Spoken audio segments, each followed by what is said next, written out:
Westerners, we generally leave it alone. Every one of us must rise up. The armed forces are not neutral. They collude. They collude. They collude with the armed bandits. They kill people, kill Nigerians. They facilitate their movements. They cover them. If you are depending on the armed forces to stop the killings, you will all die. Every one of us must rise up. The armed forces are not neutral. They collude. They collude. They collude with the armed bandits. They kill people, kill Nigerians. They facilitate their movements. They cover them. If you are depending on the armed forces to stop the killings, you will all die. Hail Biafra, land of the rising sun, we love and cherish. We have vanquished our enemies. All hail Biafra. God bless Biafra. In Him we trust. Shout it, sing it, all hail Biafra.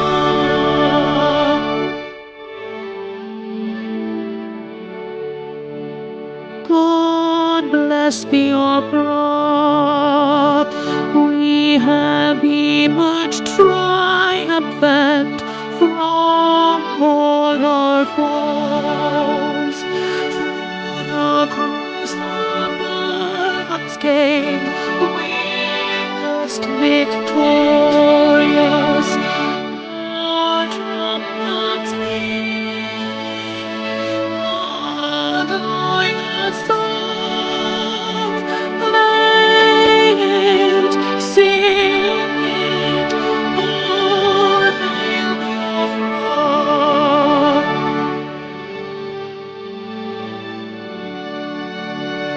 Oh, hail Biafra,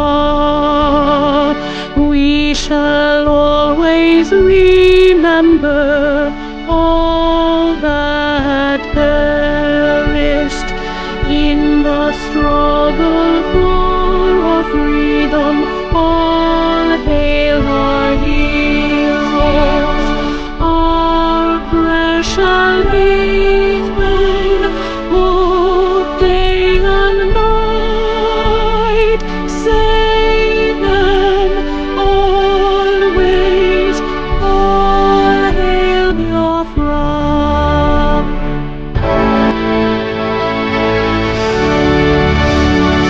All hail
May the souls of our fallen heroes rest in peace, while their spirits continue to fire on as we march on to see that the United States of Biafra is fully liberated.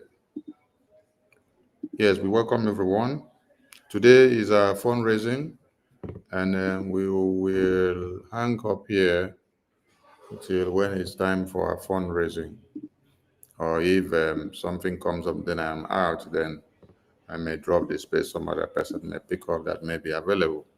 Greetings to Biafrans all over the globe, most especially Biafrans at the homeland who are bearing the brunt of one Nigeria, and every Biafran who is supporting this liberation in every way possible.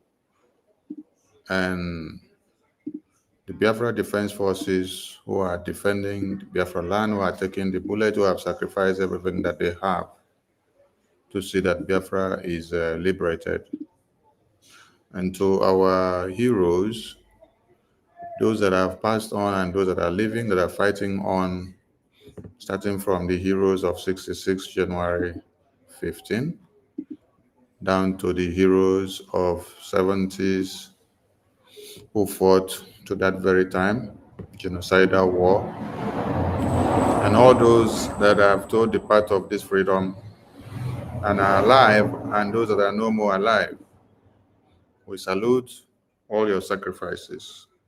Wazirike, our supreme leader, our prime minister, who has rekindled the fire, our APM, the entire cabinet of BRGIE, the Biafrans in the media, every Biafran that is supporting this liberation financially. We hold you in high esteem, and our loyalty also remains to you, because if you're not doing what you have to do, the waters of Biafra would have been dried. So we salute all of you. Yes, and we must continue. So we implore everyone to realize and understand that there is a common enemy. Yes. We've seen something today where they say that Boko Haram terrorist ISWAP group, that they have bombed down a bridge in Yobe State. And more of these Boko Haram terrorists and all the Fulani Islamic Jihadist terrorists, they are coming together into one cloak. To do what? To fight a unity of purpose, to intensify their common enemy, who happens to be us. We are the common enemy of the Fulani terrorists. We are the common enemy of the Jihad. So when you see them all coming together, you should ask yourself a question. The Fulani terrorists, whose aim and objective is to eliminate all Christians and anything that does not believe in you, are coming together. Today you hear Lokwama terrorist group. Another day you hear Mahamudu terrorist group. Another day you hear Israel. Another day you hear Boko Haram. Later you hear Fulani Herdsmen. Later you hear Herdsmen. Later you hear Magban. Later you hear Neeti Allah. These are all terrorist groups that are working for one purpose. They understand that they are reading one booklet, and that booklet is the Quran. It is inside that Quran that it is enshrined that they have to do what? Annihilate you, because you are not of the same sect with them. Anyone that is reading the same Quran will not read one part of Quran and then is not acquainted with the other part of the Quran. Make I ask all of you that believes in Christianity. If you believe in Christianity, you believe in the birth of Jesus Christ, you believe in the death and resurrection, you believe in the existence of God the Almighty, you believe in the existence of the creation, you believe in the existence of the universe. There are things you hold there, right? Do you now believe in the book of Genesis and you don't believe in the book of Deuteronomy? Do you believe in the book of Isaiah and then you don't believe in the book of James? Do you believe in the book of Luke and you don't believe in the book of John? Do you believe in the book of Revelation and then you don't believe in the book of Psalms? Or when you come into the book of Psalms, you seclude the Psalm of warfare, and then you only read the Psalm of praises. That one you imbibe with the Psalm of praises, and then you seclude the Psalms of warfare, which David will recite to energize him while he wants to go to war, to encourage him while he must face the enemies head on. Or is it that you believe in the book of Chronicles? Maybe you believe in the first Chronicles, you don't believe in the second Chronicles. Or you believe in the book of Judges, you don't believe in the book of Ecclesiastes. Or do you believe in the book of Matthew and then you don't believe in the Act of the Apostles? Do you believe in the book of Esther and then you don't believe in the book of Malachi? You believe imperatively on all the books that makes up the Bible, right? The same thing is applicable to the Fulani terrorists and to every Islamic religion inclined person. So there is nothing like this one is the one that exercises the part of the Bible that talks about weapon of warfare, and then this other one only exercises the part that talks about make peace with your neighbors. No. When it is time for you to be hot, you have to exercise the hot mood. When it is time for you to be cold, you have to exercise the cold mood. You have all this in the books of the prophet. So Biafran people need to understand, and the Christians in one Nigeria need to understand something. Now, Samuel Autumn of Benue State. Samuel Autumn of Benue State was pushed out of office because of calling the Fulani terrorists their real names. We are now reminding and talking to the entire Christendoms in Nigeria. Dr. Mailafia was massacred because of coming out to tell all of you Christians that Fulani terrorists have come with the conquest agenda of jihad. And that all of you need to stand up. You all need to embark on a sit-at-home that will protest against these demonic tendencies that are coming. Because the Christian Association of Nigeria, who have become very useless from their existence to this very day and will continue to remain useless even when they cut off all the heads of the bishops and pastors in all the cathedrals. They decided to deceive all of you and say, there is no war. Ignore Dr. Mailafia. Dr. Mailafia of blessed memory was massacred because of the fact that the Fulani terrorists saw that the people he came to deliver the message to are docile. They say Almajiris are incoherent, but I tell you that the Christians in Nigeria are more incoherent than the Almajiris. I tell you. Because the Almajiris that you see and call them incoherent are the people that will be walking from one place to another with plate to look for tithe and offering in the name of I want to eat. But do you know what this tithe and offering is done with? This same tithe and offering that they beg you to collect, they use it to support this Islamic Jihad invasion, this conquest agenda. Yes. But you now that you will see them on the road and then you exercise empathy, exercise sympathy. You want to give them money so that they will eat. Because, oh, these children are dying. Where are their parents? It is the same money that you give them that they now use to go and reassemble weapons. to come and use to kill, invade your communities, and destroy everyone. Dr. Mai Lafia was killed because of no response from Christians when he raised the alarm. Governor Otom of Benue State formed a security network when he saw that the Fulani terrorists have come to wipe them out. When he saw that the Islamic Jihad is on the table. Federal government of Nigeria turned deaf ears to all his cry and petitions because they know what they are doing. And Otom was crying left, right, center. Every day he will carry dead bodies of his citizens. Every day he will carry dead bodies. Every day he will carry dead bodies until the man started crying out and called out the terrorists with their real names. Some of you hated Otom. You joined the Fulani terrorist presidential government of Nigeria to hate Otom and push him out of office. And then you brought in a pastor, a bishop, a reverend father.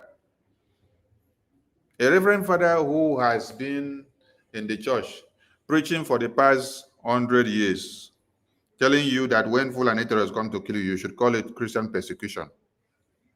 Compared to Governor Otom that was calling the name of the terrorists the way it is, who should you have believed? It's like you seeing a devil and seeing an angel. You say, oh, this is an angel, oh, this is a devil, oh. And this devil, you have been living with this devil for many years. You know how to double your ways with this devil. So tell the devil now get used to you. But when you hear say angel, you say, oh, angel, there will be sanity. You run to angel. The same angel that you ran to in the name of bishop and pastor to become governor of a state is the one that openly told Peter Obi, Peter Obi, don't come to Benue State because I cannot guarantee your safety. The Fulani terrorists may cut off your head. I cannot guarantee your safety. Anybody coming into Benue State without telling me for me to do proper security arrangement for him or her, you are on your own. I cannot guarantee your safety. And the same useless Peter Obi will always be running down to the north and to the west and to Middle Belt whenever there is massacre by the Fulani terrorists.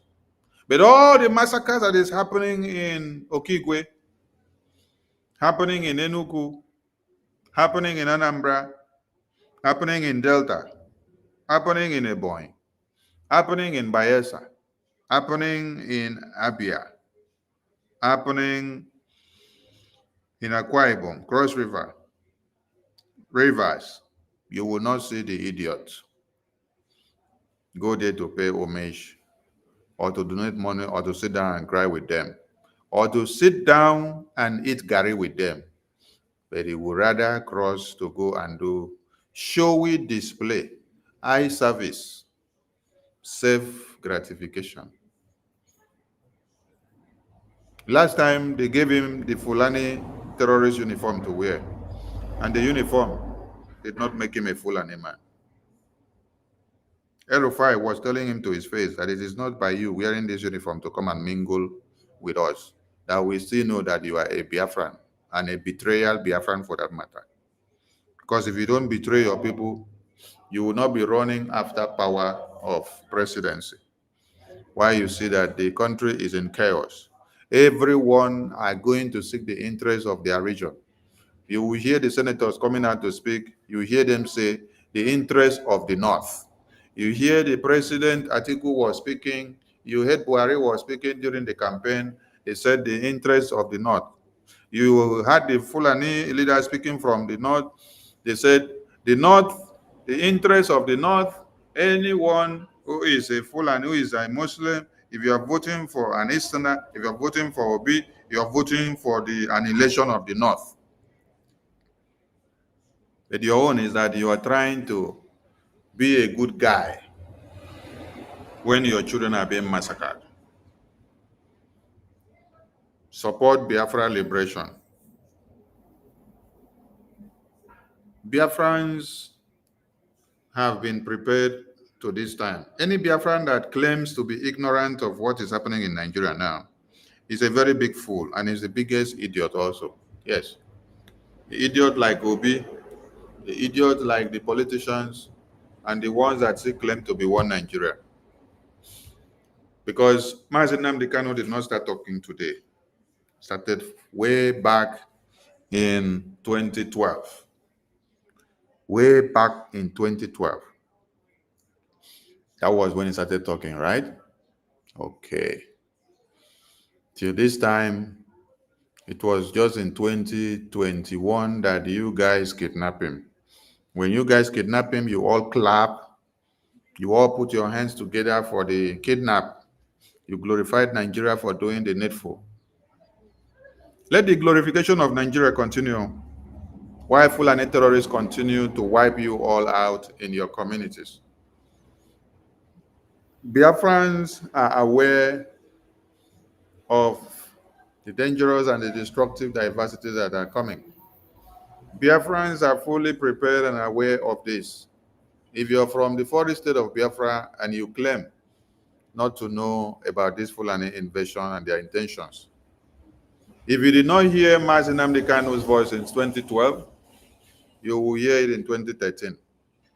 If you didn't hear in 2013, you will hear in 2014. If you didn't hear in 2014, you hear in 2015. I heard his voice in 2015. If you didn't hear in 2015, you will hear in 2017. If you didn't hear in 2017, you hear in 2018. If you didn't hear in 2018, you hear in 2019. If you didn't hear in 2020, you hear in 2021, when he was kidnapped and the news was everywhere.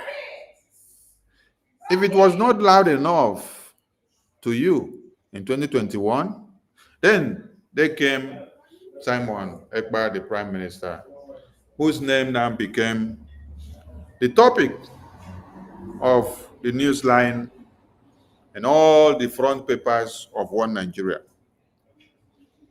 You see, when we were in nursery school and primary school and technical, when we don't have money to buy or to watch big television and big publicities, the easiest way that we normally see news is when we walk past the vendor's post. When we walk past the vendor's post from school, we will see as they will display those newspapers like this on the billboard. They will set a very big billboard like this at the vendor's post.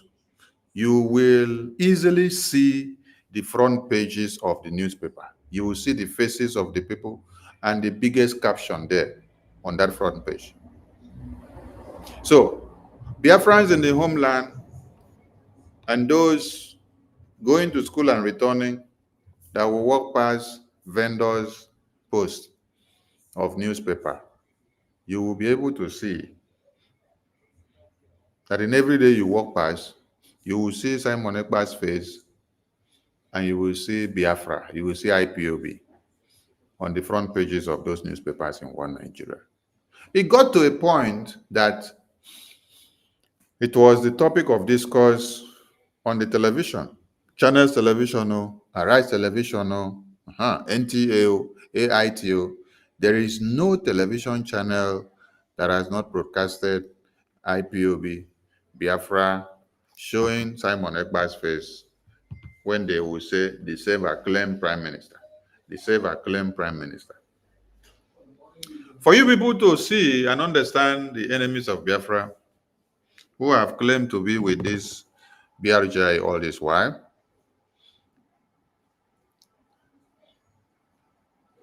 NGOZI made effort with his boy, who is maneuvering things on the Wikipedia page of Prime Minister.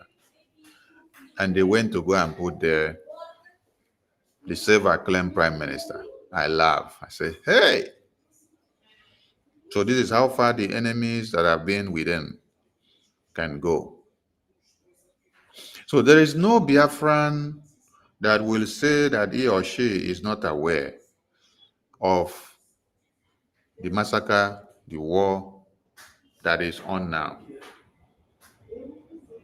So you must have to wake up, realize the level at which the jihadist tendencies are now, and then support Biafra liberation.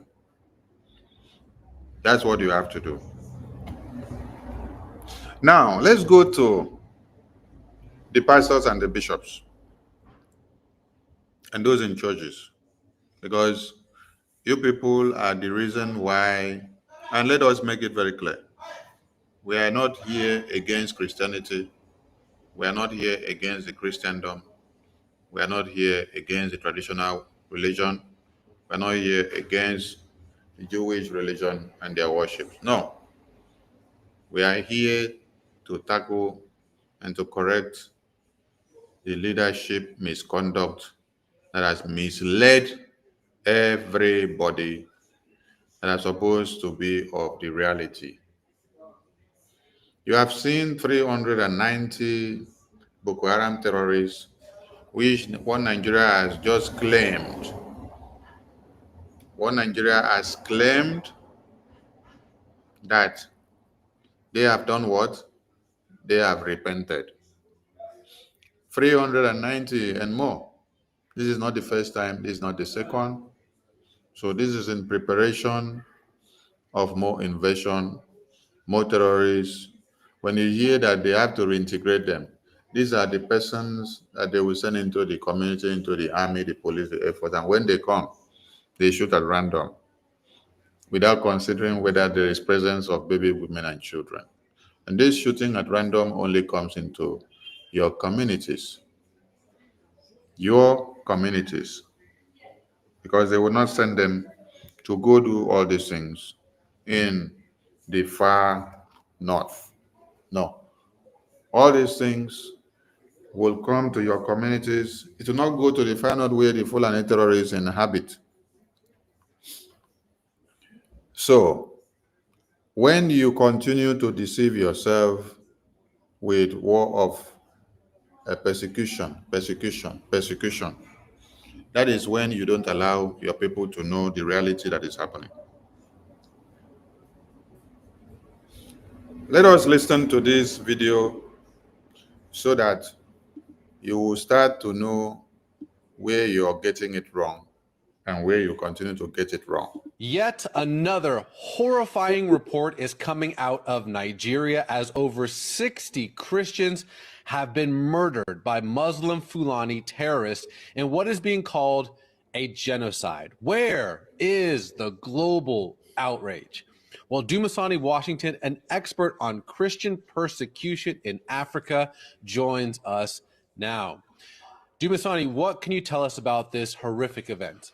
Raj, this seems to be the latest in a string of events that goes back years, but the Fulani, as you said, the Fulani herdsmen, they're often called, they are a kind of a nomadic tribe. They are a herding tribe, predominantly Muslim, not all, but predominantly Muslim. And even as the article points out, it does a really good job in the Christian Post there. The vast majority of them not radicalized, but many of them unfortunately are. And there have been these waves of attack for years. And the attacks have been along the lines of taking land. They're targeting predominantly Christian Nigerians. So they are slaughtering those people. They are doing all kinds of They are targeting predominantly Christians. And they are slaughtering those people, right? And then you are clapping and then you call it Christian persecution. What Christian persecution do you mean by that? This is jihad and this is war. War. War that is against the existence of humanity. War that is coming to take over everyone. War that is to wipe out everyone that their names are Christians, that their names are Jewish, that their names are traditional worshippers, anything that does not align with the Islamic Jihad. This is war to wipe you out. They slaughter you. Now, when this happens in America, what do you think they will say? Will they come to sit down on the media and say, oh, this is Fulani terrorists coming to wipe you? and then we take it, and then we see it to be a jihad, Islamic persecution. What nonsense! The more you continue to use this nonsense phrase, the more you are giving room to the terrorists to take you over, and then you continue to weaken yourself. What kind of weak resolve are you coming up with? By telling people that this is a persecution, my foot. If they are doing persecution, tell them, no, you don't want to be persecuted.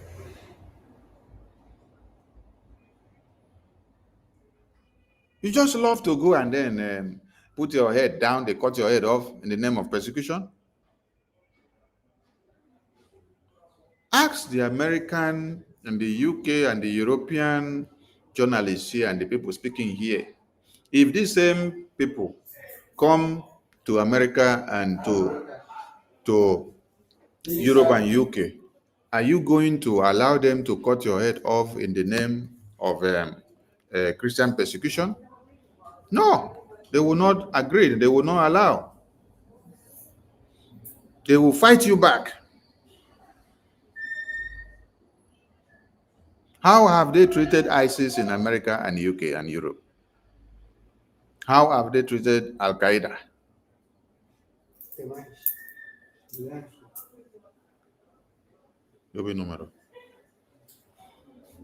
So why is your own case different that you now sleep and be telling yourself correct numero?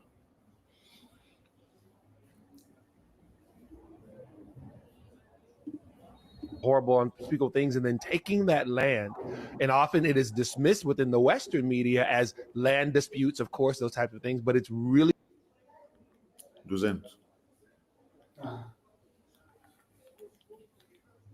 okay.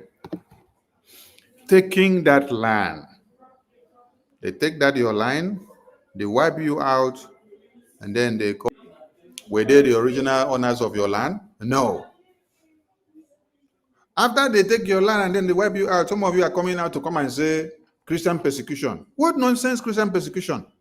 Does Christian persecution has to do with wiping you out from your land and then taking your land, invading your lands, your provinces forcefully? Is that how Christian persecution is done?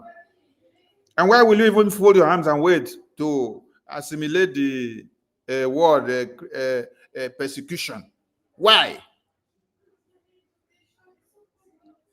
Why will you be going with that to allow persecution to enter your brain? Somebody is coming to grab your land and you say persecution. Which part of this persecution in the Bible made us to see that they go by grabbing of land? Which part of persecution, the way they described in the Bible, was started by grabbing of land and then cutting off people's head inside the bushes as they go to farm? Because they first of all wants to weaken your food basket, so that when you come, hunger will start killing you small. When hunger kills you small, at the end of the day, you will not have food to eat. You will now be begging them for food. There will be no strength for you to fortify yourself to even face the battle that will be coming. And then you're shouting Christian persecution. Is that what Christian persecution happened to be in the Bible? And if you are even allowing yourself to be carried away with the nonsense, Christian persecution, how many persecution must happen? How many persecution have to happen? Would persecution happen in the time of Jesus Christ and then continue to happen in this time? And why must you stylish that word persecution to make it be a word that somebody will have one right to kill you, to cut off your head, and then you say it's persecution? Persecution what? Why can't you persecute the person back in proxy so that the name will also sound well to them to pronounce persecution? Yes, also do them persecution now. Also do them the persecution the way you are claiming it to be.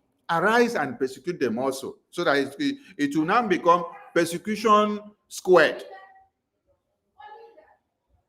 or persecution raised to power 3, or persecution raised to power to power 4, or persecution raised to power 6. If they kill you one, kill them back too. So that when they want to say persecution, you say, okay, persecution raised to power 2, persecution raised to power 3, persecution raised to power 4.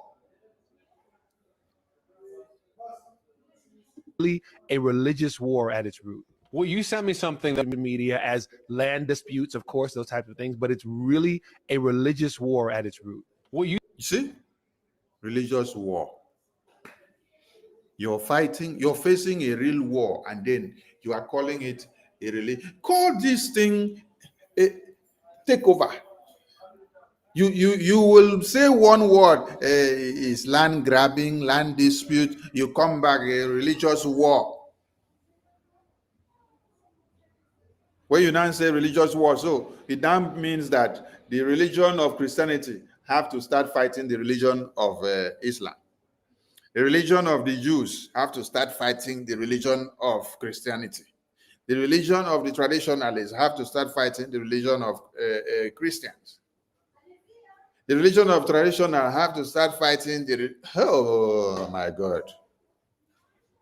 But you people don't sit down to connote all these nonsense names when you see the rise of Islamic jihadist terrorists in your countries. But in Nigeria, because of the docility that has entered the brains of the people there for many years, and the government of the day have also made their brains to become so useless. So what you people will resort into is when you see A, you call A B. When you see B, you call B A. When you see C, you call C R.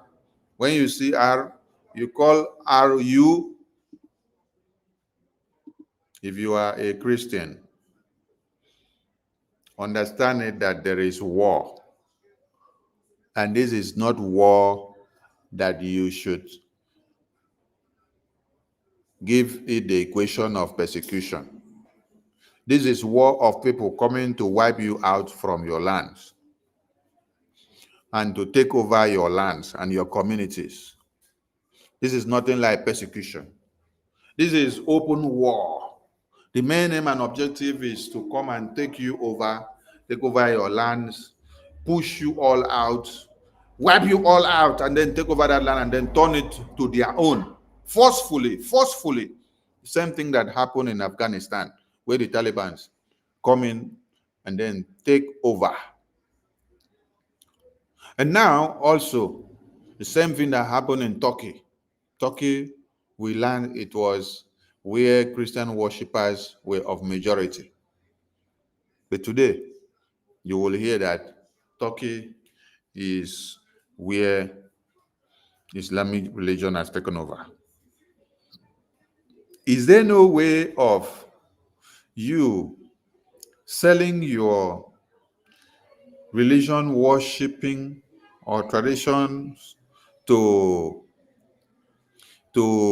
people without you wiping out the people?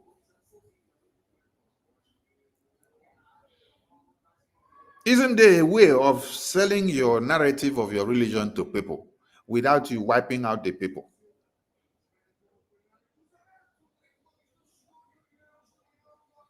Isn't there a way of you selling your own religion to other people, your own life to other people, without you going to the point of wiping out the existence of those people that have been there? Must you go with the tactics of wipe out the people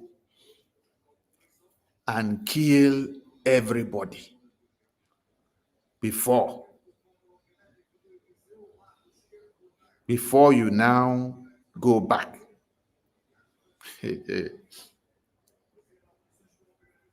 You would not blame this journalist that is talking on, because they themselves, they are talking in a comfort zone from America and US.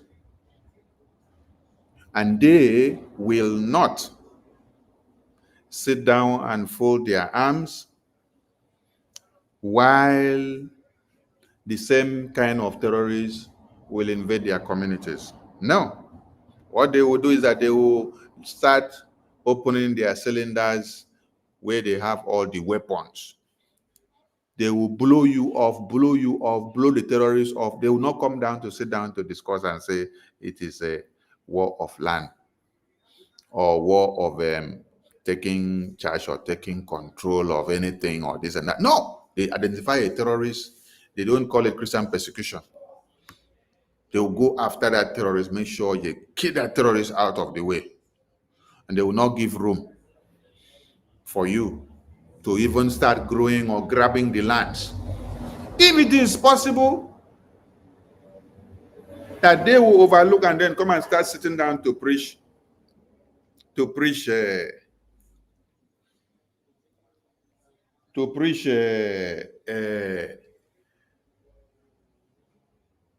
land grabbing, persecution. I don't know if America will exist today. If that is the pattern that they have been using. If that is the pattern that UK have been using. If that is the pattern that Europe have been using, I don't know if they would have still existed and continued till this very day.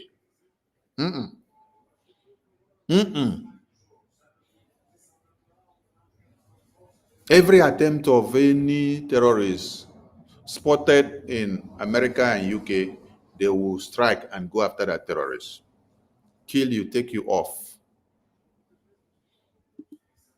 You sent me something that I want to read, quote, what happened to the Israelis on October 7th, 2023 is happening every week in Africa. Can you explain that? Well, what happened in Israel is happening in Africa every week.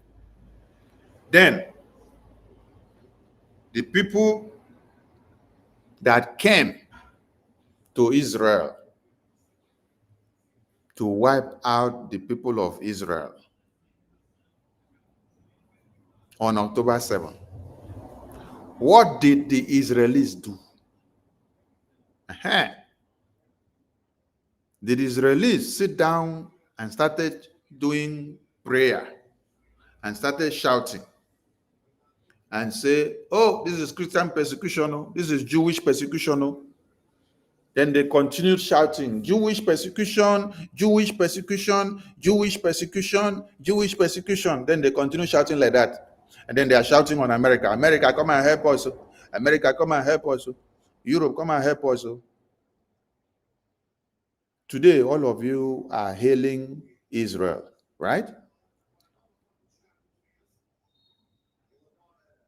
You are hailing Israel.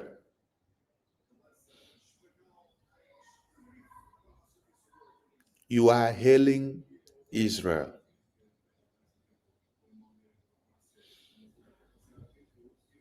You are hailing Israel because Israel came back after packing the dead bodies of their babies, women, and children. They started flushing out the terrorists every day on offensive. They are not giving them any breathing space. They are firing them left, right, center. But what happens in your own side of Christianity?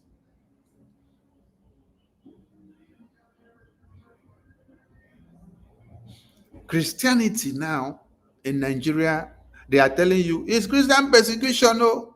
Why didn't Israel shout it's Jewish persecution? Is it not the same Islamic Jihad that happened in Israel? Why are the priests of Israel not coming to come and preach and start shouting and say, it is Jewish persecution, Jewish persecution, let us not do anything. Let us just sit down and fold our arms. Why they continue to outnumber you? Why they continue to do what? Reduce your number on every day. Why they continue to cut off heads of babies, women, and children.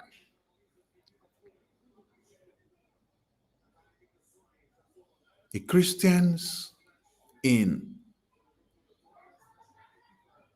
every part of the world will rise up to fight the terrorists.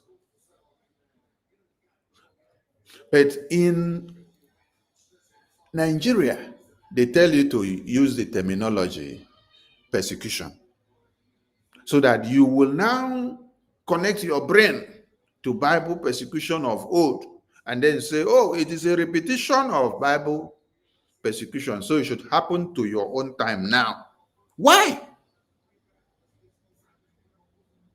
This persecution, we heard that it was, that most of the things that happened was, in the Bible story, was in Israel, right? Why is the Israel of today being the most brutal against the terrorists that is coming against them? Who happened to actually gave birth to Christianity? Who happened to actually give birth to the faith of Christianity? What are the Israelites doing?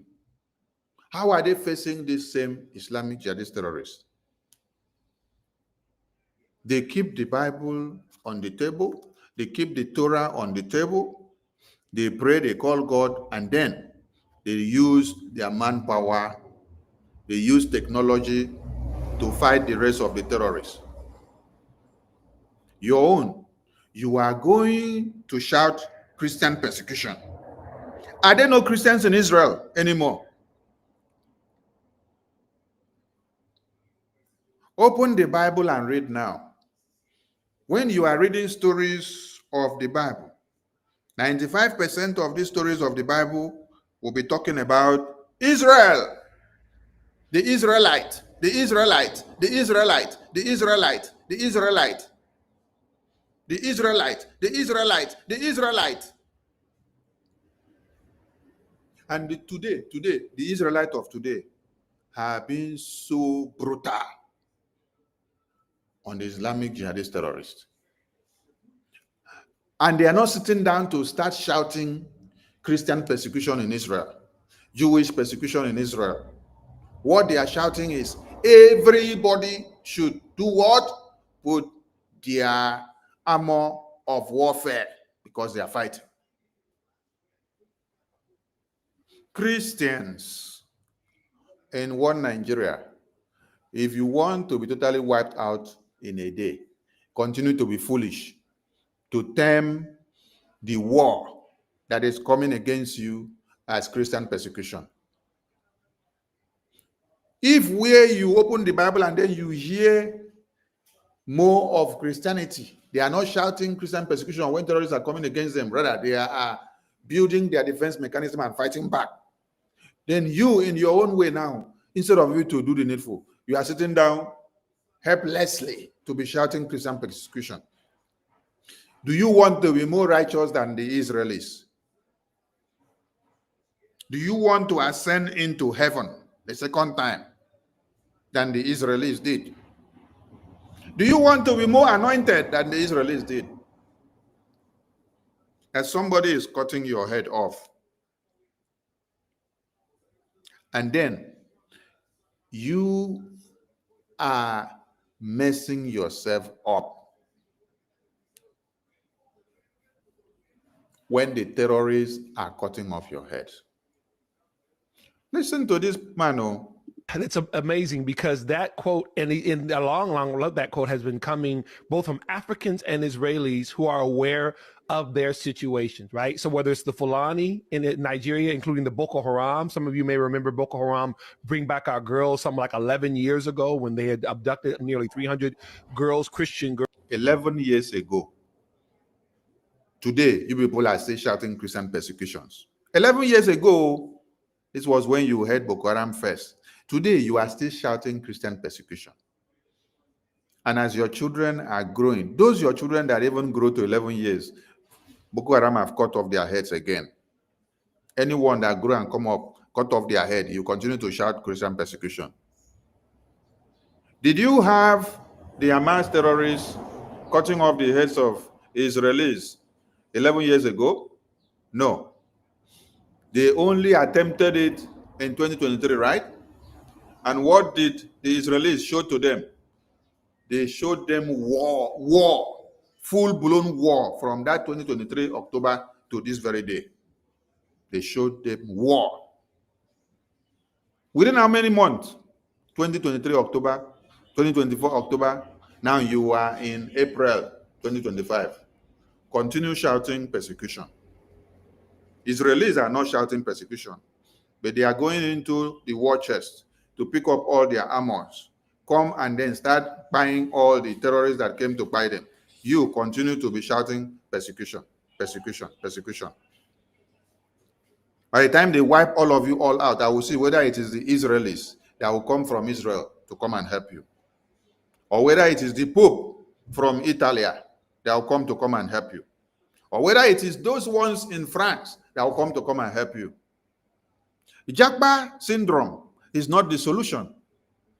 When you japa, before you even japa, you have conditions to be able to japa. If you don't raise the money that is demanded, you cannot japa. You may japa and go, they will send you back. And when you japa and go there, will you stay there forever? Those people that you're japaing to go to their own country, that is their land. Why are they not japaing to come to your own Nigeria? Wake up. There is full-blown war of jihad. Conquest agenda. There is nothing like persecutions of Christians. It is war. This man here said 11 years ago they started, and they have been massacring you since that time to this day. And you are shouting persecution, persecution. But Hamas terrorists only scratched the back of Israel in October 7. And since October 7 of 2023, Israel have not allowed Hamas to breathe again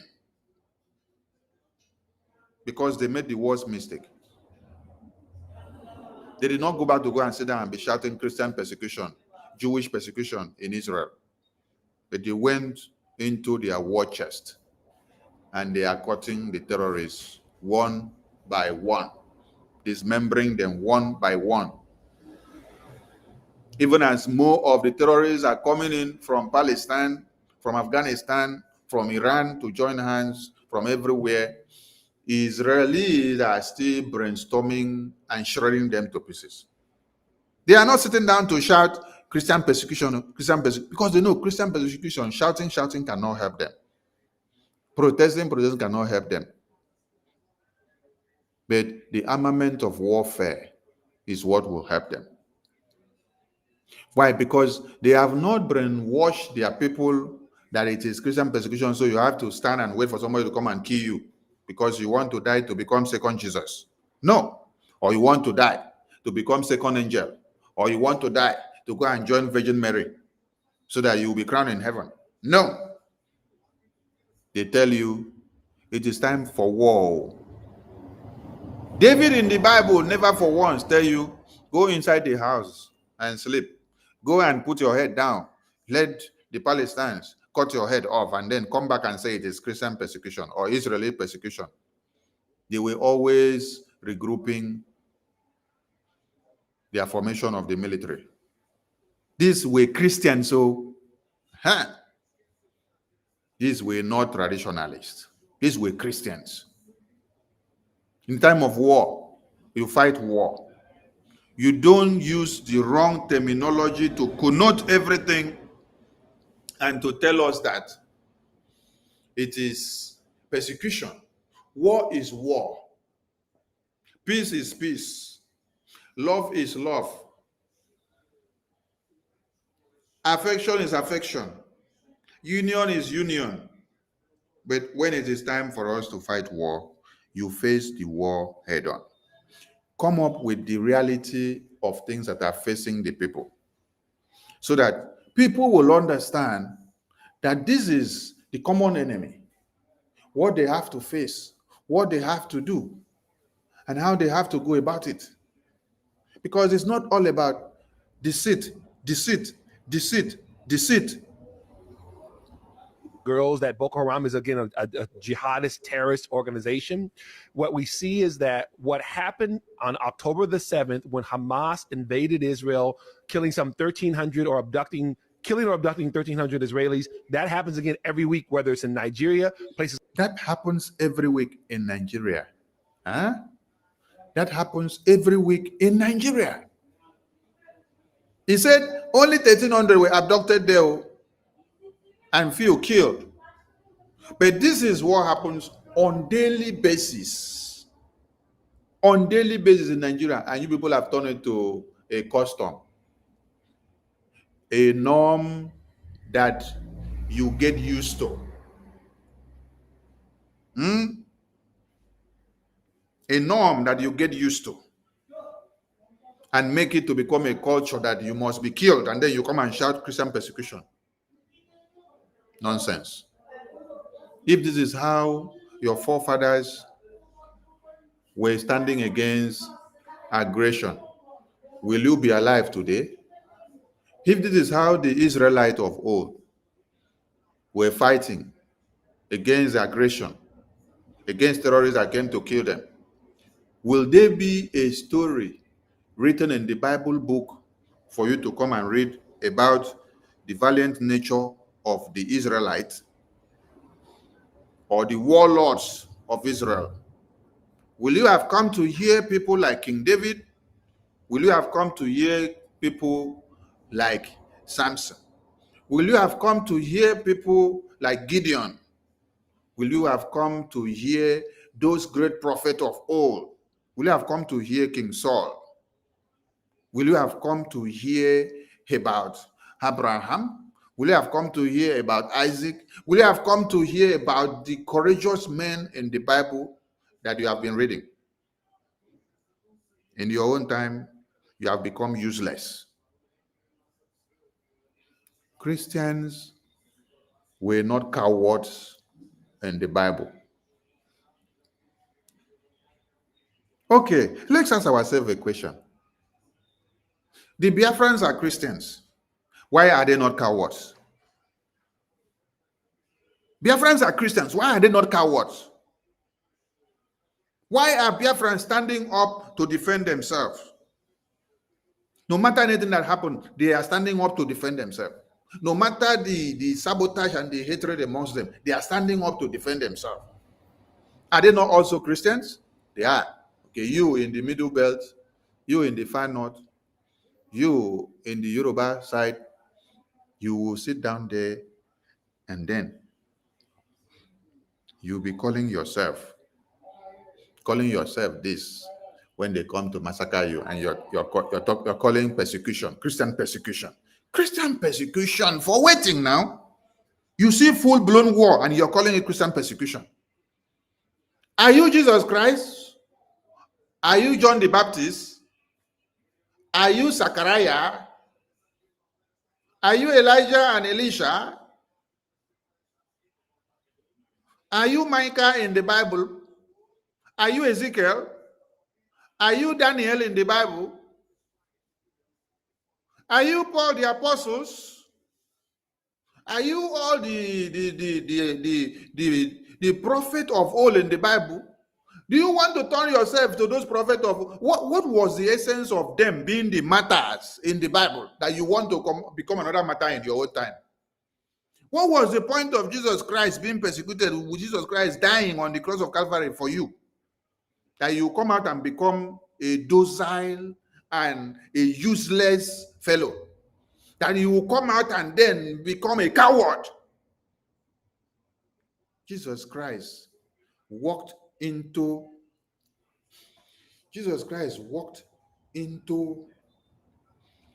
the temple and saw that you people have turned the temple to a marketplace. And then he got angry and then scattered everything. Was that the act of a coward, or that was the act of a warrior, or that was the act of a valiant man, or that was the act of a freedom fighter, or that was the act of a liberator who is ready to make sure that his people are not turned to merchandise, that the kingdom is not turned to merchandise, that they don't sell their brains. Because starting from allowing businesses to be traded in the cathedral or the church arena, that is how their brain will also be traded. Their brains will, at the end of the day, will also become merchandise. When terrorists are coming to kill you like this, you will not be able to face the needful. You will be looking at the money value, the monetary value of what you will get from what Nigeria, what you will get from the church, from the tithe and offering. If the followers are not coming again, how much are you going to lose in the business of the church? But you are not considering how much the terrorists are slaughtering the people and killing them on a daily basis. No. You are only looking at what you will gain, but not looking at what the people are facing and how they can get liberated and how they can face the terrorists head on and how they can become what they are supposed to become. Oh, you listen to this man explain to you that the numbers of people that were killed and taken hostage in Israel in just one day of October 7 is what is happening on daily basis inside Nigerian contraption. And then you're not asking yourself the question, what is actually happening here? If only this happened just once in Israel, and Israel have decimated Hamas since 2023 down till today, they have not allowed them to breathe again. What is your own take? What is your own that you want now to become the matters of Christianity of today? You want your name to be written as persecuted Christian, instead of you to mark yourself and say, I am one of the valiant Christians that fought against Islamic Jihad. No, you want to mark yourself as persecuted Christian with docility, with a foolish mindset. And before you finish your mind calculation, another community is invaded. Have you all checked the news this morning that many communities were invaded over the night? Have you checked? Starting from Monday down to Saturday being today, there is no day you sleep and wake up that you don't see numbers of Christians massacred in one part of the Middle Belt, the Northeast, the Northwest, the North Central. And you're shouting Christian persecution, while your brains, while your ears, while your head is smashed to pieces. What gain, what prestige, what crown will you gain at this time that you say Fulani terror is coming to kill you? You now stand and say, I will be the persecuted Christian. What will you gain when you have your hand to fight the person and blow the person's head off? Some of these terrorists that are coming are not even coming with AK-47. Not all of them are coming with AK-47. Some will come with just knife. It's just knife that they use to cut you from head to toe. And then you are there. You look at somebody cutting you with knife. There was a man I saw that was of the Biafran extract. He said, he cut me, and then I collected my knife, and then I also cut them. Some of them ran away, then I survived, and then I ran back. And then he came to give the testimony and then show the cut that he had on his body. What did you get from there? Courageousness. But if you were with the mindset of Christian persecution, oh, these people, they are very brutal. Oh, these people, they are vampires. when you just hear Fulani terrorists, oh, now you go run first, go enter under plantain leaf. Then they will just see you and say, okay, this one want to be the Christian persecution matter. Let us use him as example. Then when you raise your head up, you see that the person that was pursuing you did not even carry AK-47, but he was carrying one stick that they will give one thing on the head of the stick, like say, that's the way that they use take break the head of a dog when they want to kill dog. You will put rope. You will put rope on the neck. You put neck on the rope of the dog. You use that stick to hit the head. Hit.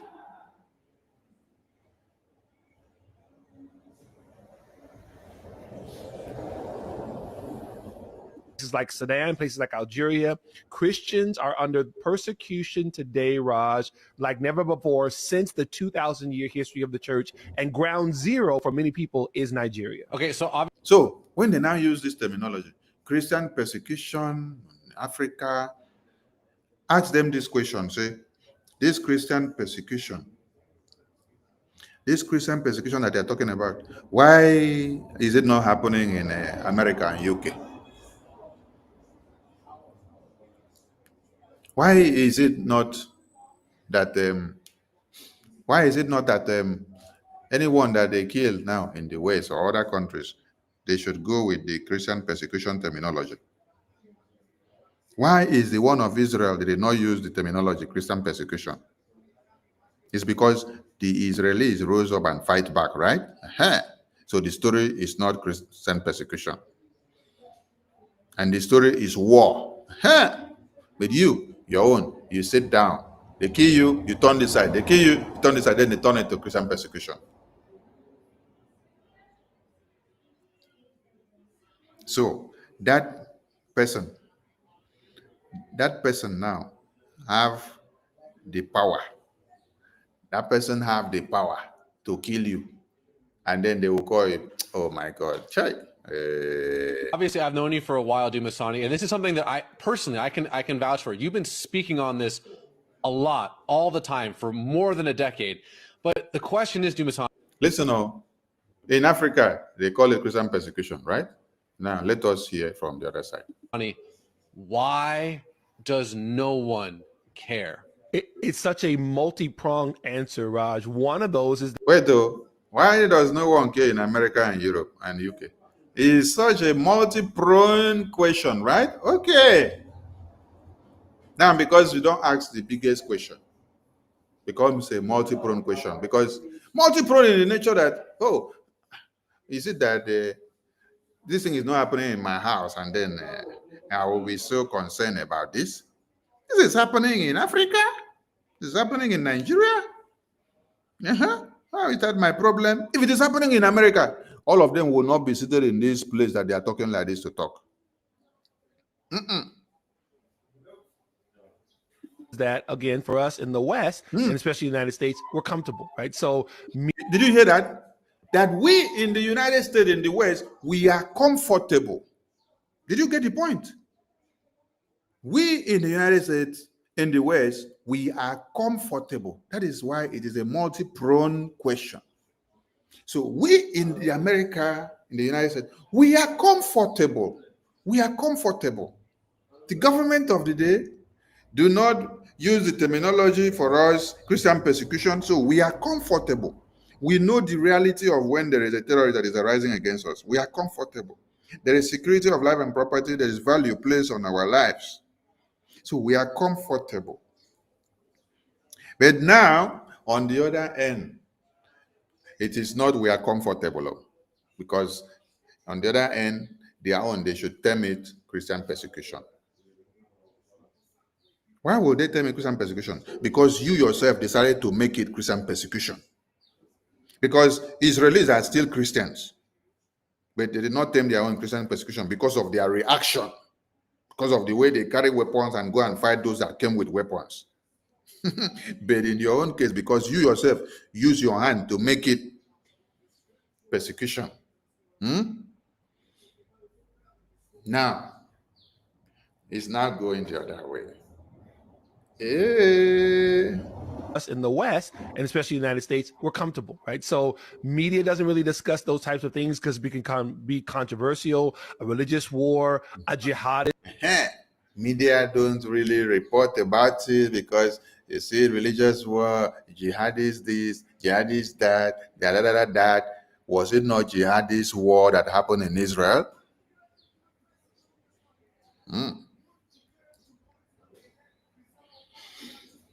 Hey, oh God. This war, you get into the whole area of the kind of leftist Islamophobia. Somehow, if you say that, you're attacking Muslims. And of course, nothing could be further from the truth because, as you know, Raj, when that type of slaughtering happens regionally, Muslims also suffer. Christians, Jews, and other Muslims who are living peaceably, the jihadists don't really care about your religion or about what you're espousing is. They're committed to a radicalized or very fundamental interpretation of Islam, which is either you convert or you die or you pay the jizya, which is the tax, right? So that's how they're approaching this.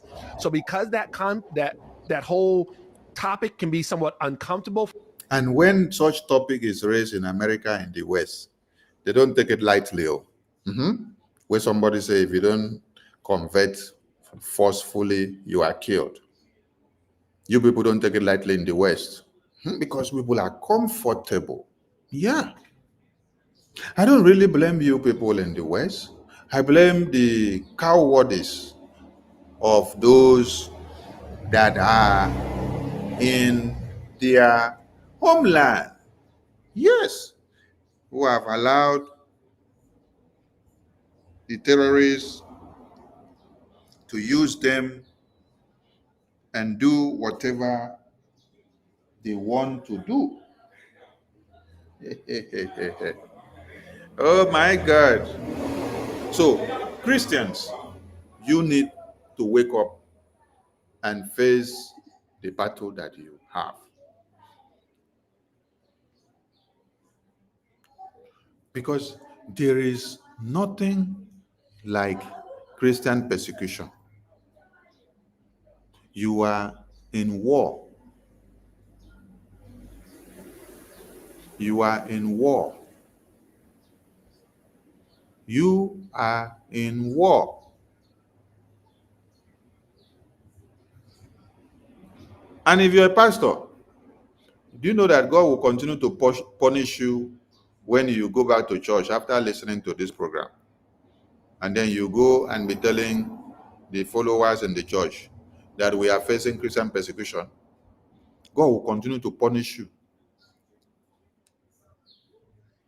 God will continue to punish you big time because you're not facing Christian persecution.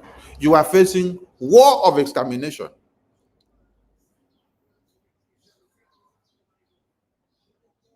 Tell this to your congregation.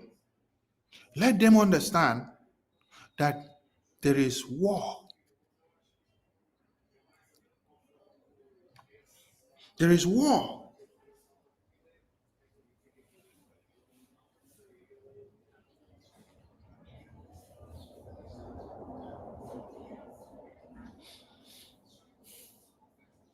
There is war. And so you have to wake up. Wake up and face the needful. Now, Biafrans,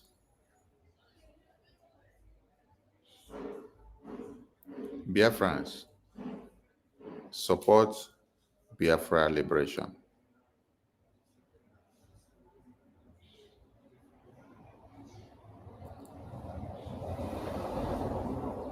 While every other persons who are claiming to be persecuted as Christians are still messing themselves up, you wake up and do what? And support Biafra liberation. And become a security guard, a watchman within your communities. Do not sleep anyhow as a man. Watch over your women and children. while you are actually doing the needful. Watch, keep watch, don't sleep as a man anymore, because you are at war. Keep watch, oh. Today is our fundraising, and we call on all Biafrans to remember to key in. We will continue again to educate the pastors and the Christians who are claiming to be in Christian persecution mode. We are not in Christian persecution mode. You are at war. Realize this and face this. Because Governor Autumn was crying the same cry. Everybody have been crying the same cry.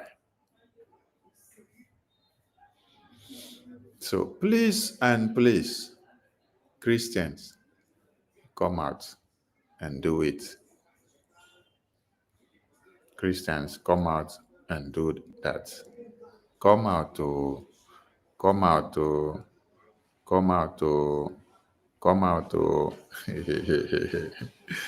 I salute all Biafrans.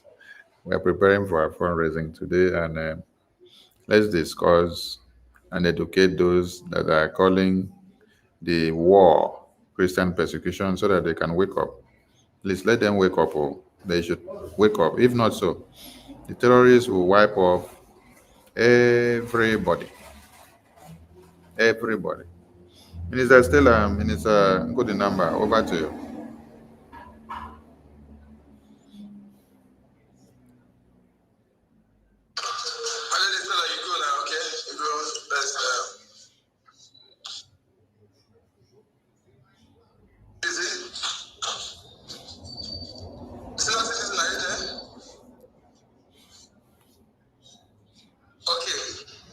Thank you so much, Honorable Minister, for information. Thank you for the good works. Thank you, BIAFRANS. I first of all thank our APM for his good work, for his tenacity. Thank my Prime Minister,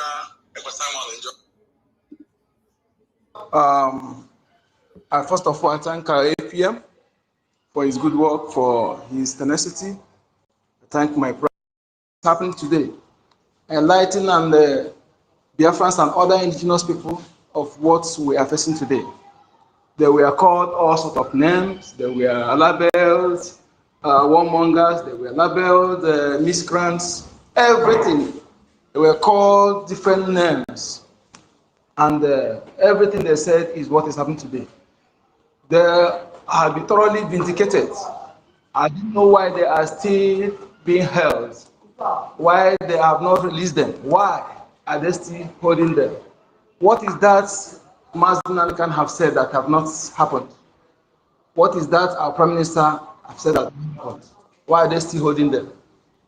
The Christians in Nigeria, the entire indigenous people, this is not a persecution, whatever, or a farmer header clash, as Nigeria media always portray it to deceive the gullible. This is a war of extermination.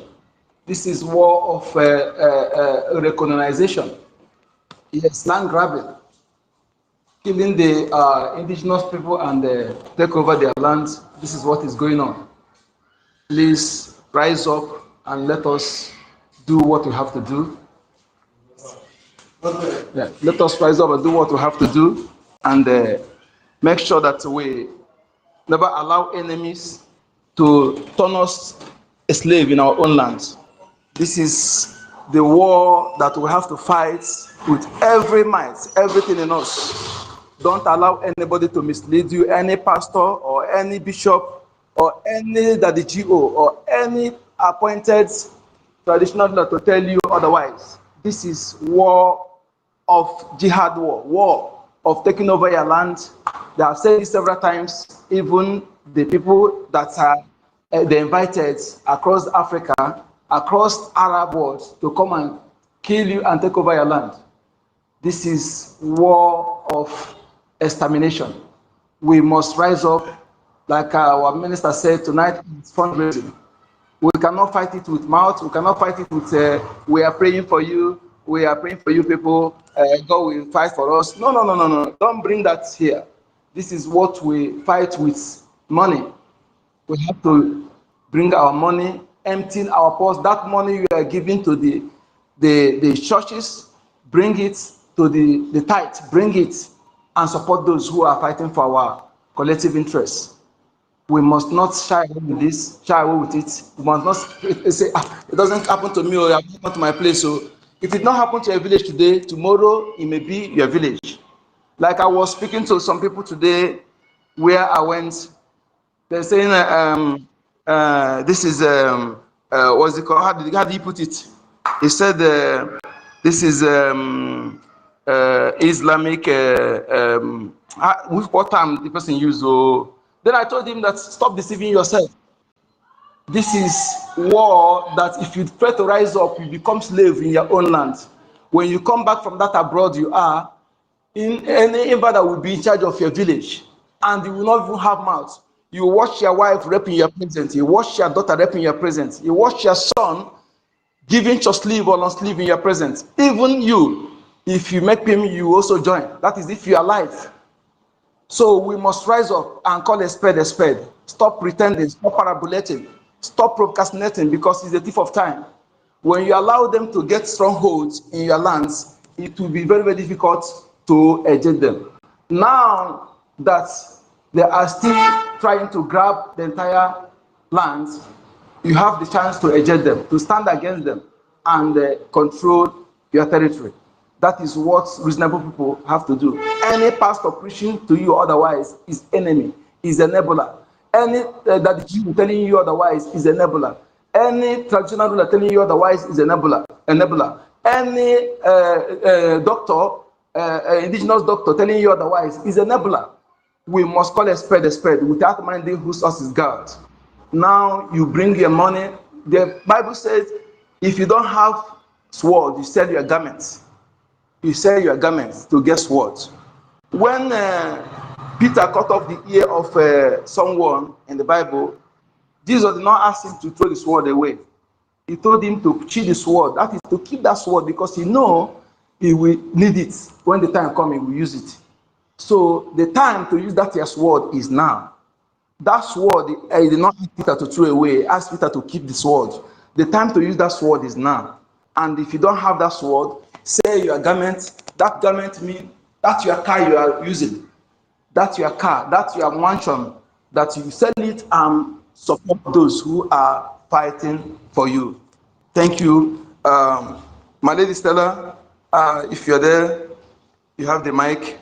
Let us do justice to this topic as we prepare for the fundraising. Thank you so much, my Honorable Minister for Information. Thank you.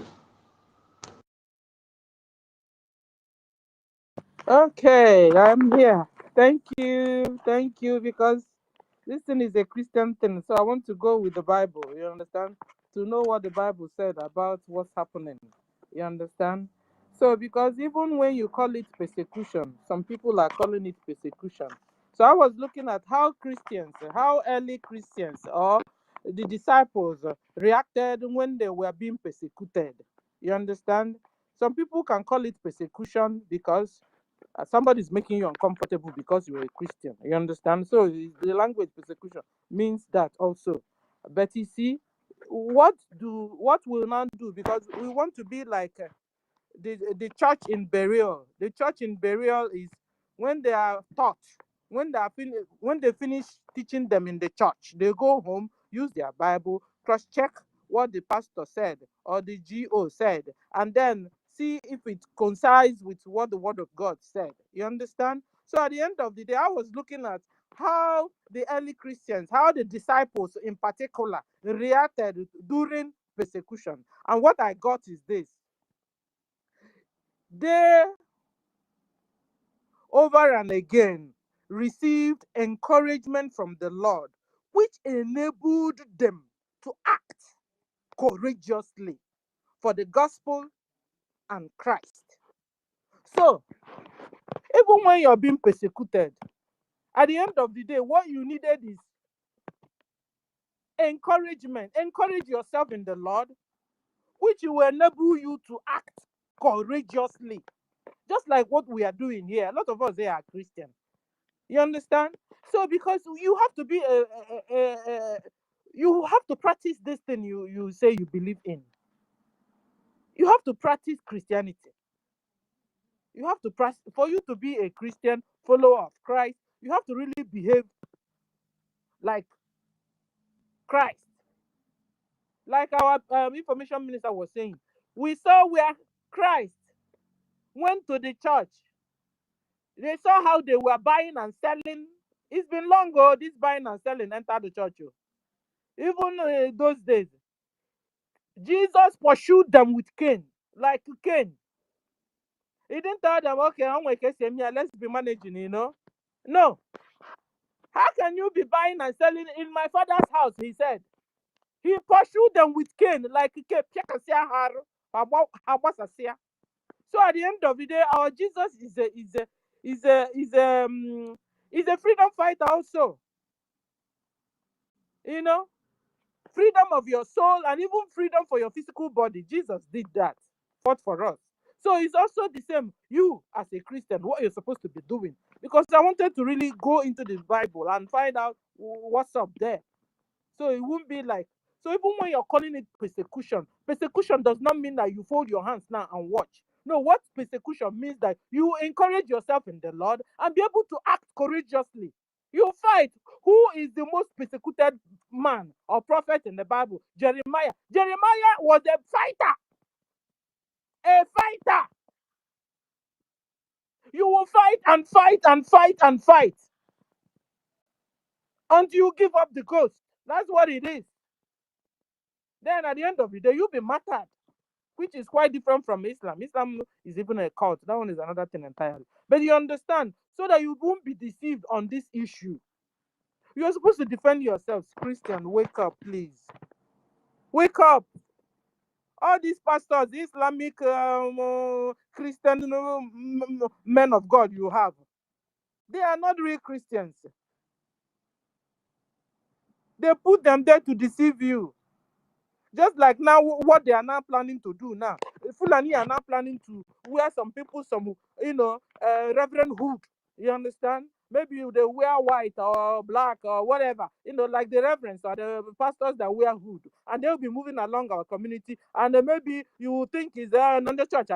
No, those ones are terrorists. Don't be deceived with this Christianity thing, please. If you don't handle it well, you find yourself in hell. That would be too bad. A lot of deception is going on. A lot of fake pastors, fake churches are all over the whole place. You must identify them. Bible said that these last days is deception they will use in getting me and you. Now even the very elect, if God didn't shorten the day, they also will be deceived. So wake up. It's just like somebody telling you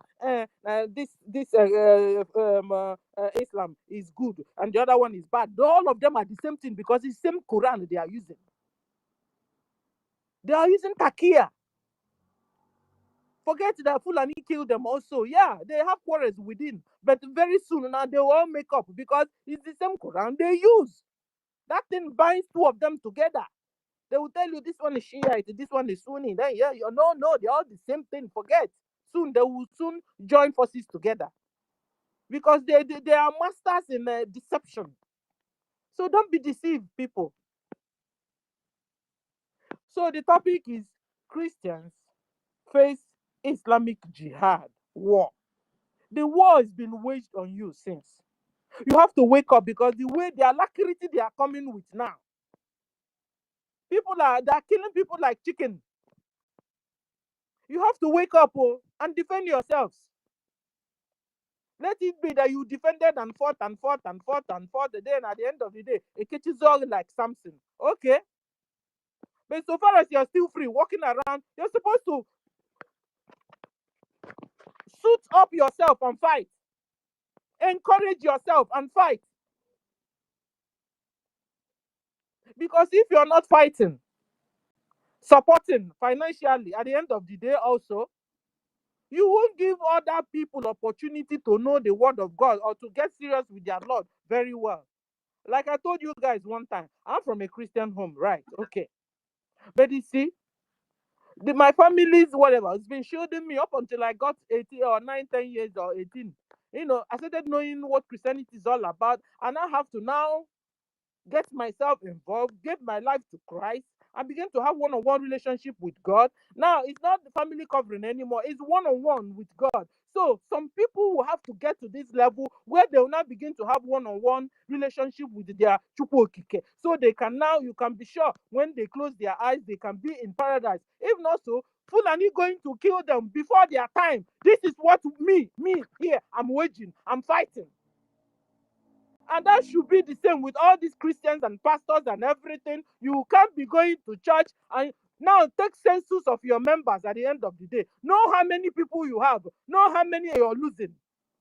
I've told you guys, pastors, your ushers, Onyendu or PM said it, something like that sometimes back. Ushers will have to arm your ushers, let them have guns.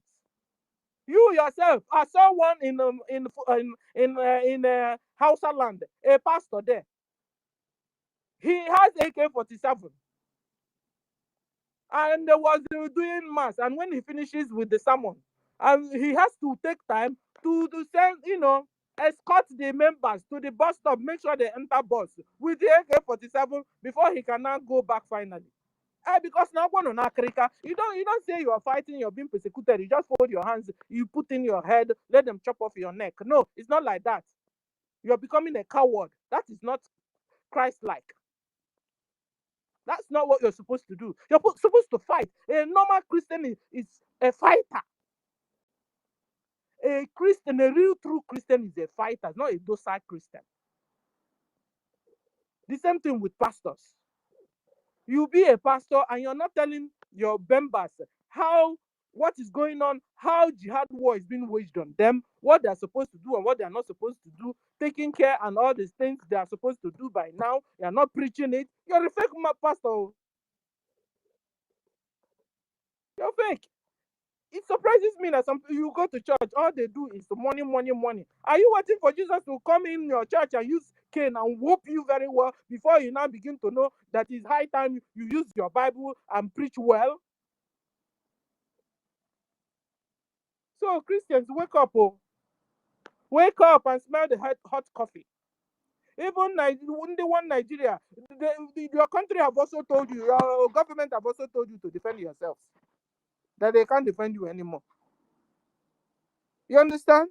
It has gotten to a stage where you sell your garment, you sell your car, sell whatever, to be able to equip yourself, to be able to defend yourself. At least the first thing you do, the reflex action you do, you take it. How can you be there, a full-fledged man, watching one Fulani with AK-47, raping your daughter in your presence, raping your wife in your presence? In fact, you're not a human being. You just stay there and be watching and be crying. Government, come and help us. Police, come and help us. Army, come and you cry and cry till that kingdom comes. Nobody will come to help you. If you don't begin to organize yourselves and guard your areas and your communities, when will you be pushed to the wall and you bounce back? When? Christians. So you use any terminology you like, or use whatever. I know I have my Bible, and my Bible directs me. At the end of the day, you are supposed to defend yourself. It's your right. God have not taken it away from you. All the prophets in the Bible, one time or the other, they fought, even to the extent, even Paul himself. You know how many times they collected him? And he could find himself out. Some places he will tell you, I'm a Roman. Another place he will tell you, I'm a Jew. Just to fit the occasion, be able to come out.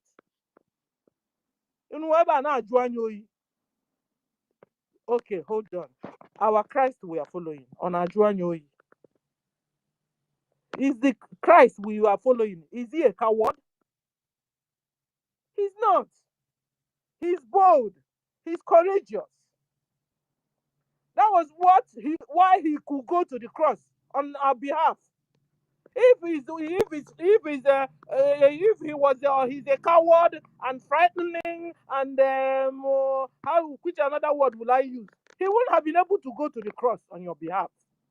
He did that on your behalf. He was not supposed to go there. He was not supposed to die, but he went to cross on our behalf. That's a courageous God there. That's a courageous prophet there. That's a courageous Messiah there. And he expects me and you to be courageous in whatever we do, my dear. And he will come to bless your handwork. Bless whatever you do. No one that David will tell him, sir, should I pursue? He will tell him, pursue. David will take over his enemies, conquer them, collect the spoils from them. Please, excuse you. We are not this type of Christians that went to in Rome. They captured in Rome and they now put their neck and now put them and the lion now ate them up. But I tell you, they will have one way or the other did a lot of things before they now got to that stage. They will have one way or the other did a lot of things. You think they captured the whole Christian then, and then Christianity is still on? A lot of people escaped. There were remnants, and that remnants carried on the gospel. So excuse you, when you're putting in your neck and folding your hands, government come and help. Government is the person killing you. They are the people killing you. They are. Didn't you hear T.Y. Danjuma? T.Y. Danjuma told Nigerians that the Nigerian government army, they are not neutral. A general in army, they collude. The Nigeria government, Nigeria army collude. They collude with the bandits. Rise up, Nigerians, he said. Rise up, Christians. Defend yourselves. Before, if you don't defend yourselves, they will kill all of you one by one. T.Y. Danjuma said. You don't have any excuse. You don't have any excuse. Even in the so-called one Nigerians now, everybody is rising up to speak on their behalf.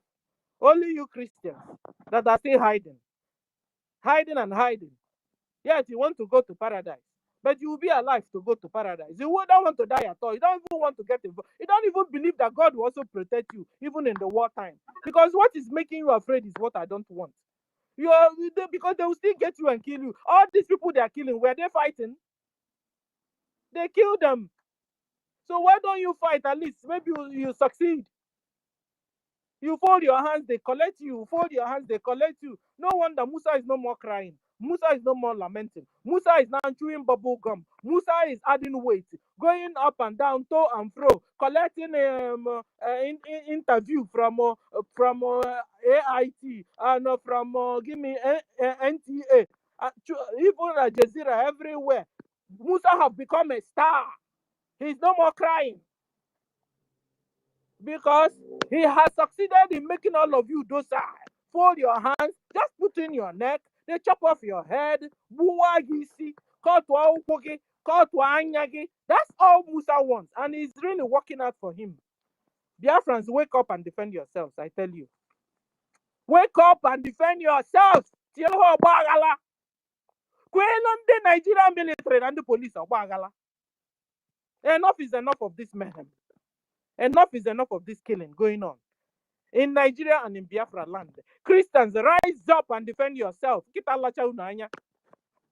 If you die this type of death, you go to hell, I tell you. Because God will tell you, listen, I didn't make you cripple, that you couldn't move.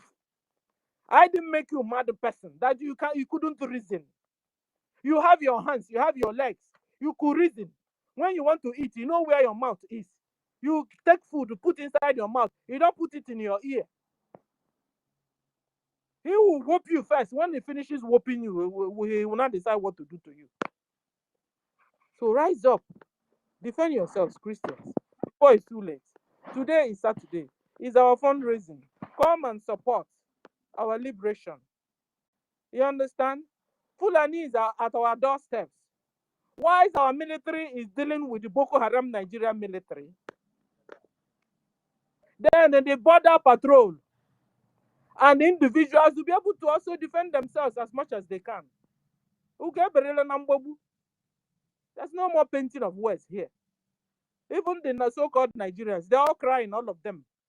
Some governors are going to Abuja to bow down to Caliphate, Islamic Caliphate. When they finish this bowing down, the Islamic Caliphate will tell them, okay, be paying so amount every month to the Islamic Caliphate, as if it will solve the problem. They finish paying. Fulani is still there, killing their own people in their own state.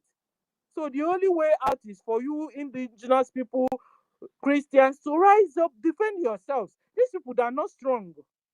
The only thing they will prepare the ground for them very well before they come in.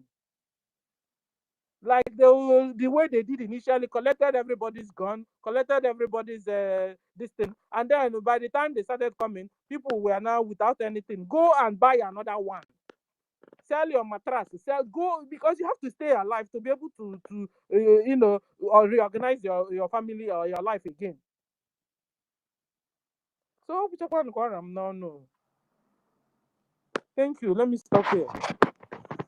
Okay, so we'll go to who's next? Chuku. Already. Okay. There's a somebody here, Obedience Radio Live. I just got him in. Okay, can we know what you want to say? Oh, you have the mic. Obedient. Yes, good evening. How are you? Thank you for the opportunity. Can you hear me? Yes, sir. Yes. I've been listening to everything you've been saying, and beautiful, well done. But I have a question to ask you. The issue here is what's happening in Nigeria, what's happening in the Biafra Republic, and what's happening in the Fulani terrorist zone. We have a lot of people who happen to be part and parcel of the Biafra nation, as you call it, as it is, by its map, and a struggle over the years. The Major Ojukwu and today Nnamdi Kanu. We have a lot of people who sabotage the activities of how Biafra should be a reality. My question is, these Fulani demons killing Nigerian Christians and even Biafran Christians, what are you doing about them, the people selling out the Biafran vision?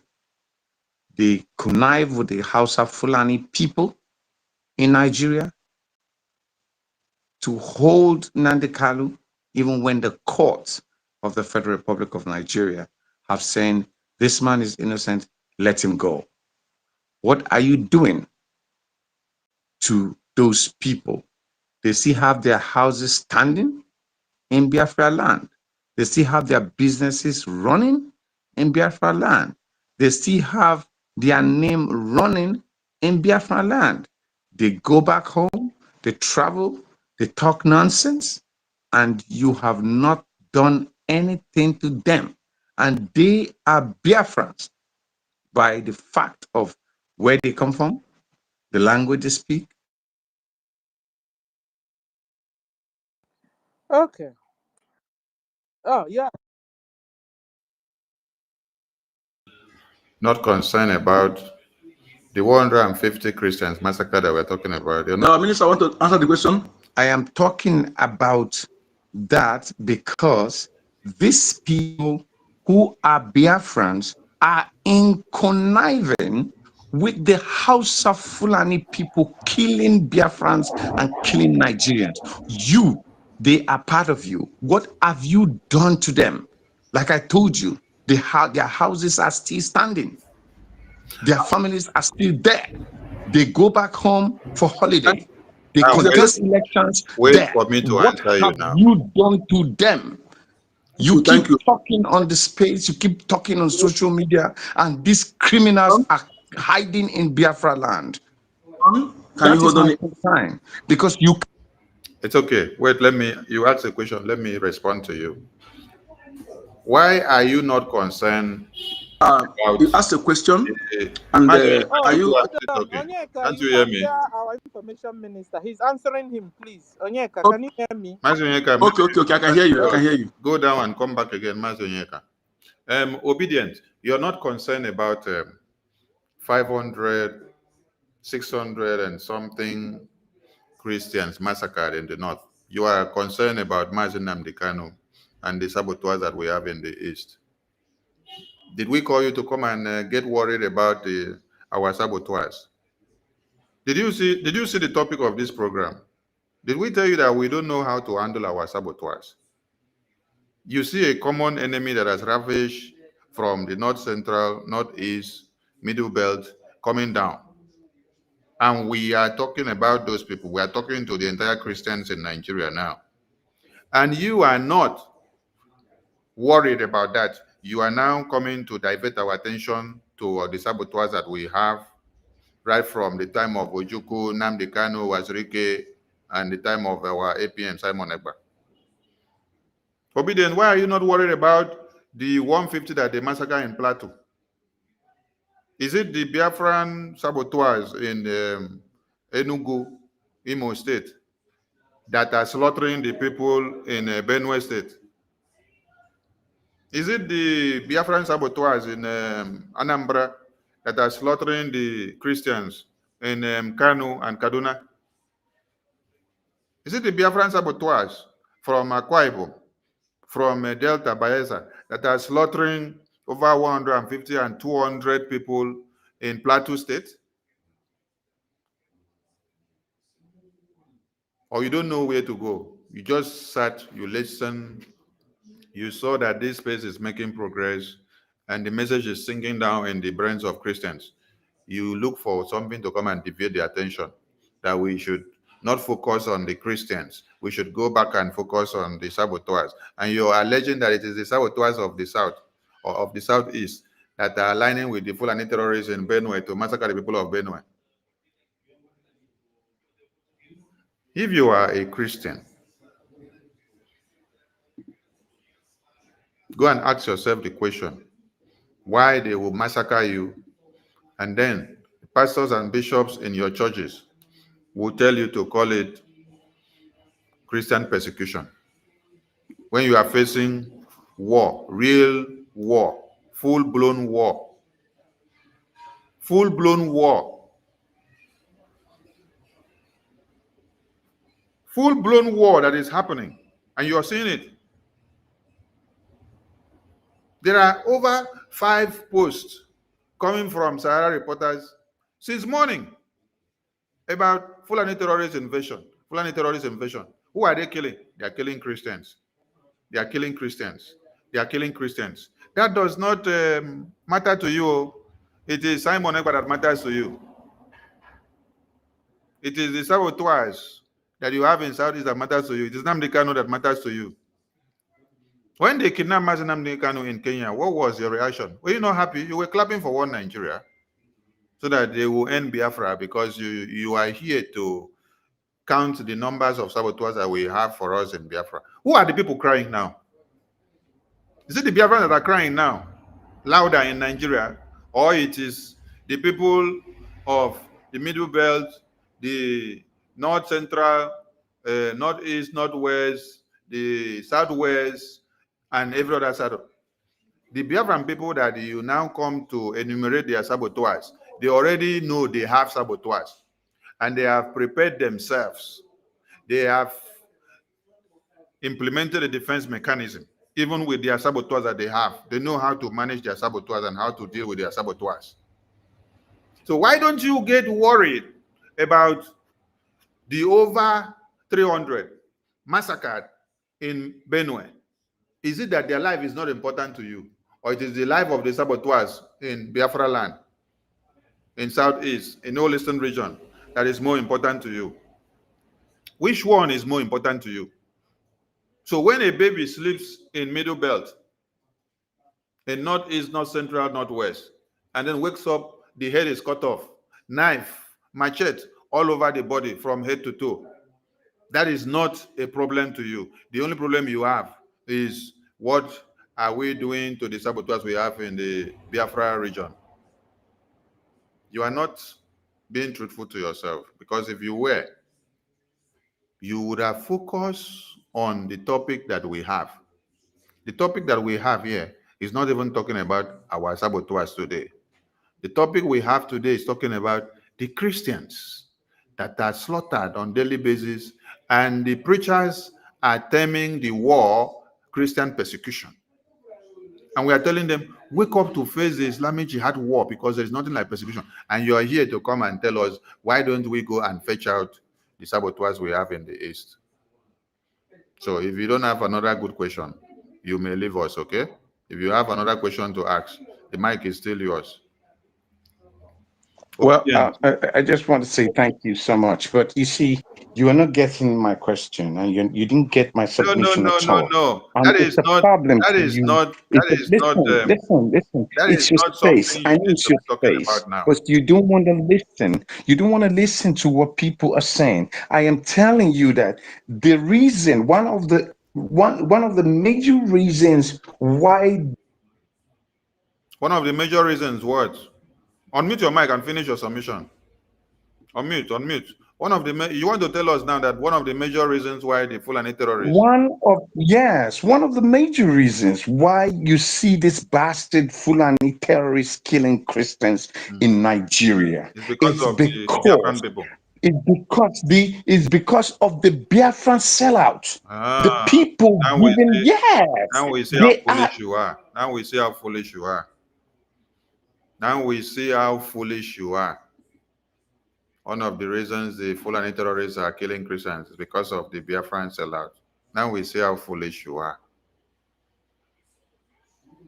Fulani land is in Biafra land, right? So Fulani brothers and sisters, they are in our lands, right? They are our brothers. So we now become their problem. Did we migrate from our land in Biafra land to go to Fulani land that we now started creating problems with them? Fulani terrorists was brought in from the Sahel, and you're telling us that we are the problem of the Fulani terrorists. Are we the one that brought them? It is the fellow Fulanis government of Nigeria that brought their fellow brothers of Fulanis to come and carry out the work of jihad and invasion. And you're here telling us that the reason why Fulani terrorists exist is because of we, the Biafrans. Okay, if we are the cause of the Fulani terrorists, let them continue to come now, because we will stop at nothing than to do what? To send them to their early graves. Yes. We don't have prison for Fulani terrorists. We don't have a mortuary for Fulani terrorists. We don't have hospitals. Why are you muting me if you are for real? Why are you muting? We don't have hospitals for Fulani terrorists. Okay? We don't have any way that we harbor Fulani terrorists. What we do to Fulani terrorists is that because you are a terrorist, the same way that Israel deals with terrorists, the same way that America and UK and Europe deals with terrorists, that is what we do to terrorists. We cut you off. We don't treat cancer. We send cancer to where cancer belongs. So if you have been privileged to be in this space today now, it's time you pack your bag and leave, okay? Pack your bag and leave now. It's over for you. Biafrans are not the reason why Fulani terrorists exist. Biafrans are actually the reason why everybody have not been wiped out of Nigeria. Yes. Fulani terrorists came on a mission to come and wipe everybody out. But Honorable Minister, please bring me down and bring me up again. I can't hear you. Okay, please. Okay. So because of the existence of Biafrans. Okay, Mazen, put the number. Try to restart your phone before you come in again. So that your network will be corrected. The reasons why one Nigeria is still alive. The reason why one Nigeria is still alive. The reason why all the Christians have not been massacred. The reason why everybody have not been taken over in this one Nigeria is because of the existence of the Biafran people. Mazen Namdekano was speaking. You people called him names. Everything that they said, is it not what is happening to you today? And now you are all are crying of what Prime Minister have been telling you, and what Martin Namdekanu have been telling you, and what all Biafrans have been telling you for many years now. Nothing changed. But because people have hatred, for the Biafran people, that is why you will continue to confuse people like this and tell them that Fulani terrorists are existing because of Biafra people. Try. Who will hear this and then will not go and get a cup of palm wine to relax his or herself? All right. Minister Stella, please continue. Thank you. Thank you. So, jihad is not happening because of Biafran sabos. Jihad war is not happening because of Biafra Sabo. Sabo the Bumbuade. Sabo all the way, even inside the Bible. Judas was Sabo. You understand? And this person that talk, I'm sure your people also, you will get a lot of Sabo amongst your own people. So don't come here and tell us how good or how bad Biafrans are. And that's a red flag on you already, because you discussing that means you're not a Biafran. But anyway, you said you're obedient, so we know where. Hey, did you see your P2B now? P2B, your P2B has become Hamajiri. He's now eating on the floor, also that they will make him the next 2027 president of imaginary Nigeria. You understand? And I'm sure you're still following him, no? Okay, so who's next? Chuks, you have the mic. Chuks Akamezie. Yes, am I coming out? Choose Akoma is there. Yes, sir. Thank you, sir. Thank you, our information minister. Thank you, Stella. Thank you, sir, information minister. This has been my hunger, the way to talk to our people. That's one of the things I used to get upset with some of our people. Use Bible to convince our people on what we are doing, not use Bible to criticize them and make them to be angry and turn away. Now, thank you for the questions you asked. Let me start this way. Me, as a clergyman, has been my heartbeat for our freedom, as many of my colleagues. Because we are living in Nigeria, most of us here are in abroad. Even that abroad, just like Prime Minister, they still went after him. Then what will happen with people who are living in Nigeria? So, what am I saying?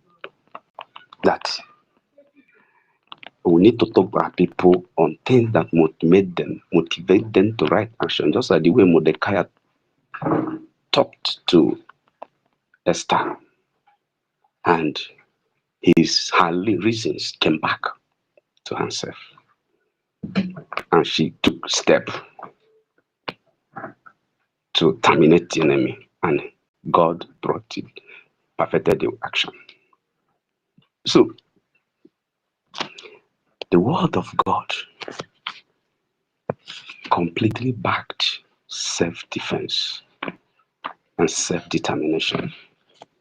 Exodus chapter 22 said something that when a thief is found breaking up and smiting to death somebody, and that person die, and that thief will equally be killed, and his blood will never be required of any, even the person that executed him.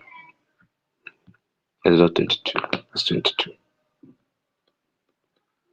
So The word of God is so explicit concerning issue of defense.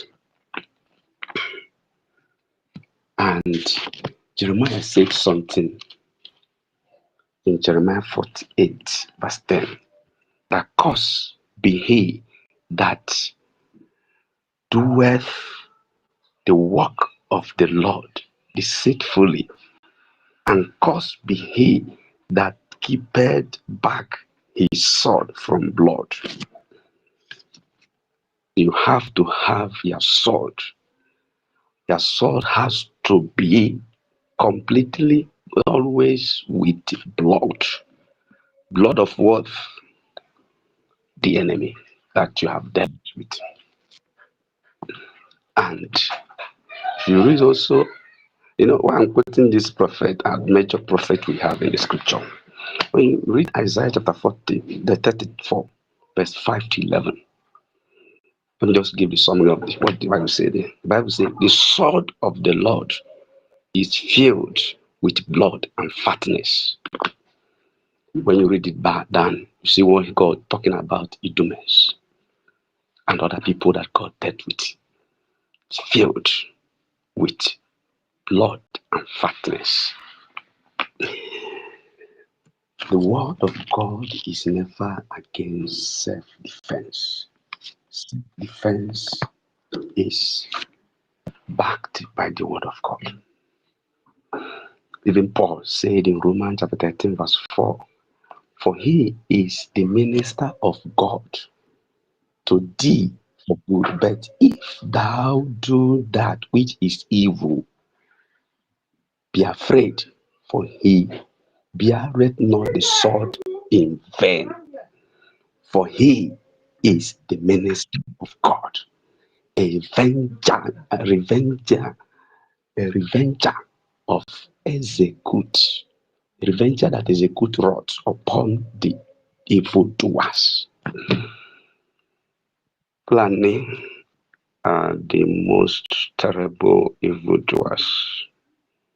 The ministers of God doesn't bear sword in vain. Sword is not for fashion. It's not for decoration. It's meant for war, defense, and attacking of the enemy.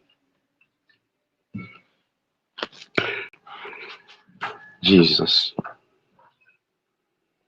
said something about a strong man, because while many of us are afraid of Fulani, many of us are describing the government of Nigeria as strong. If you want to, you can fight government. Jesus said in Luke chapter 11, verse 21, when a strong man, fully armed, guard his own mansion, his property is safe. His property is safe when he guard his own house. And he said also, how can a strong man enter into another man's strong house and plunder or spoil his goods, except he first bind the strong man, and then he will spoil his house? That we have been kept empty-handed, and we need to get back what belongs to us. And he that has taken what belongs to us has become strong man in the eyes of our people. And we must have to be strong.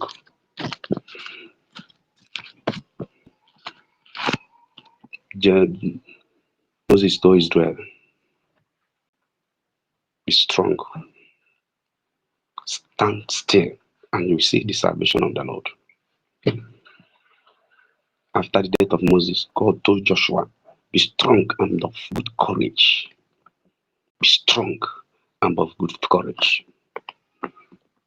Be strong and of good courage. That's what our people need. And Isaiah chapter 49, verse 25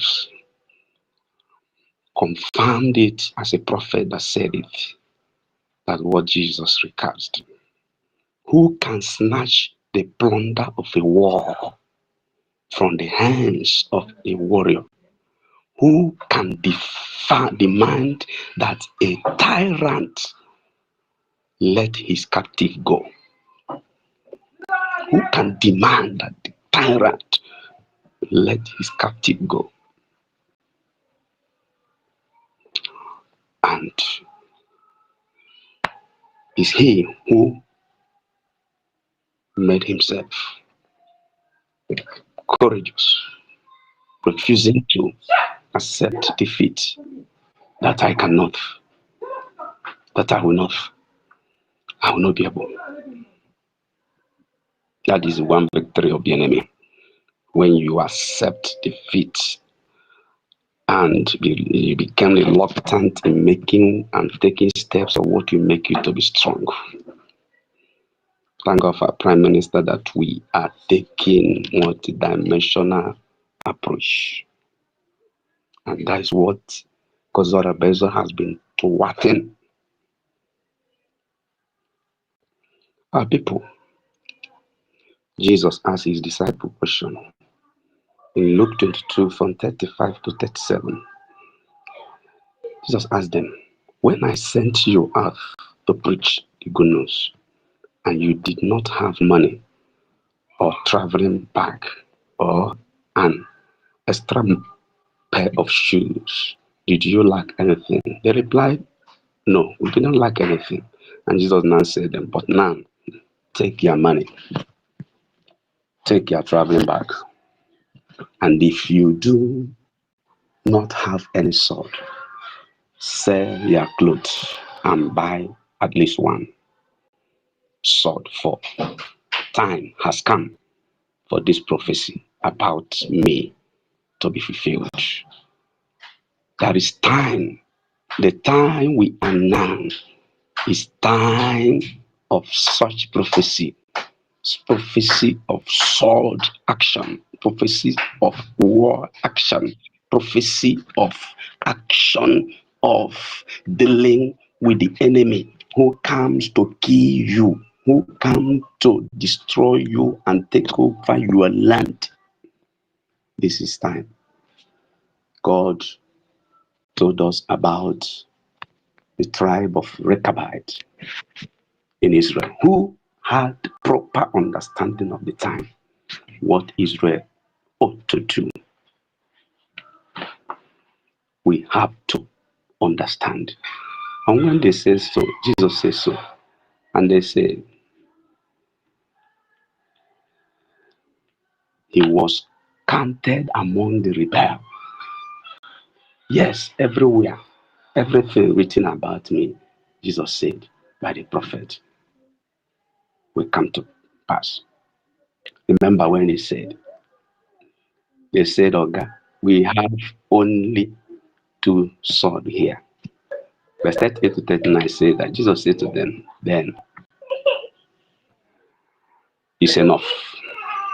And I want to say, if Jesus' disciples and himself, that is 12 disciples, and with Jesus, 13 person, Jesus said 2 swords is enough for them. Then they use sword. Now we are using gun. If I were interpret it in this way, if 13 person can be saved and protected, can fight with 2 swords,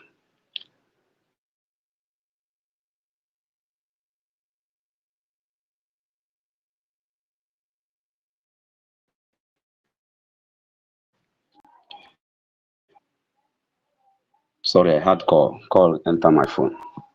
Still coming out. Am I still coming out? Hello?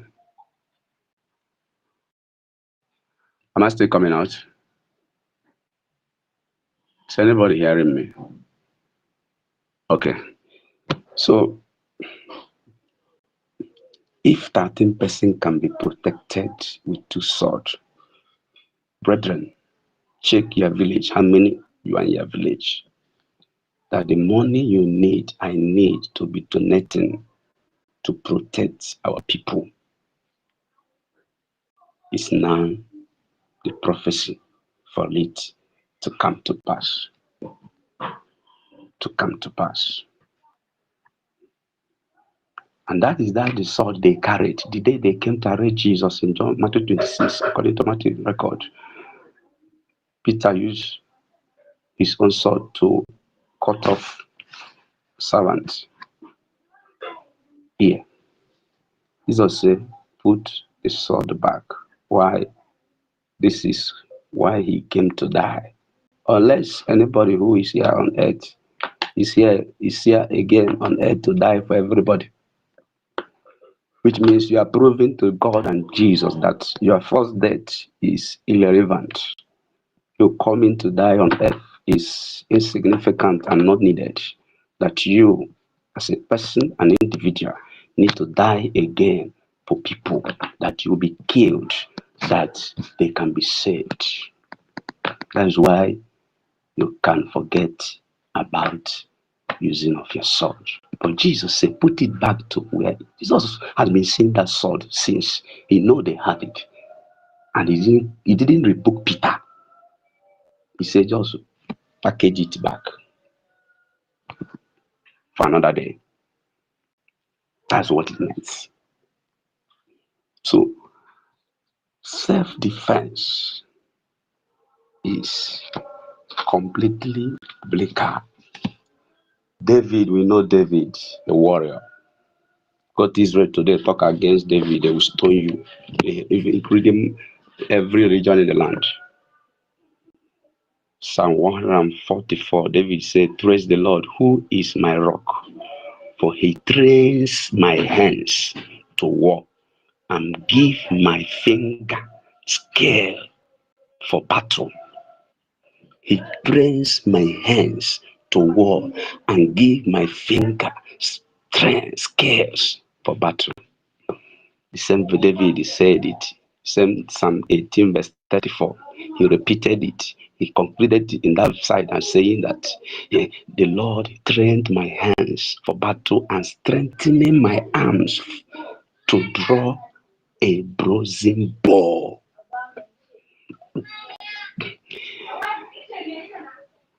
And he said also in Psalm 119 verse 66, teach me good judgment and knowledge, for I believed in your commandment. Biafrans, this is time we need to know good judgment. Good judgment. You cannot be talking about securing yourself without wiping away what they quoted and termed insecurity. But it's total extermination of taking over and taking over your land. Good judgment. God was the one who told Israel, this land, I'm giving it back to you. Because these people, Canaanite, the seventh nation living there, they are messing up. God said, go and fight. God didn't tell them, okay, wait, I will wipe them away one day, don't worry. It's when we move, God moves. Riyad Bonki said, if we pray only prayer, we walk with one leg. But we pray and do the work, we walk with two legs, and we can get to where we're going easily. When we pray, prayer is important, because even when you have the best equipment on earth, if God didn't direct the equipment more faster and easily and more at first against the enemy can bring his own against you first. Before you use that one, you are gone. Because spirit, you lose, govern physical. And that's why David always pray before he goes to war. So we have to know that you can never be free without fighting. Jesus said, from the day of John the Baptist, kingdom of God suffered violence, and only violence can take it by force. Only the violent can take it by force. After he gave them that teaching,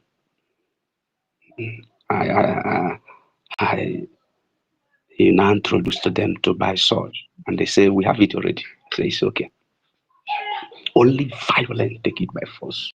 If the enemy come with any kind of weapon and how he comes with, retaliate immediately. Don't wait until he wiped you away. David didn't wait until Israel is being disgraced and made a slave, take back to slavery again. He came out. Only stone, God used it to fight for him. And Goliath was defeated. People who had other arrows and sword were afraid. Because if the enemy succeeds in getting you to be consumed, enveloped, put in fear, they would not receive the spirit of fear. You receive the spirit of sound mind, boldness. So cry, Abba, Father. Boldness.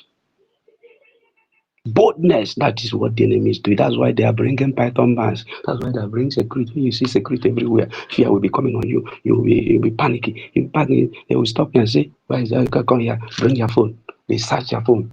When they are searching your phone, your heart is beating. They will be searching your phone and be looking at you, watching you. You are afraid. That is the first thing they know. They say, whether you do anything or you don't do, they carry you. They say, nothing, they be Biafra. They carry you. And that's what so many of our young people are suffering in our land today. In our land today.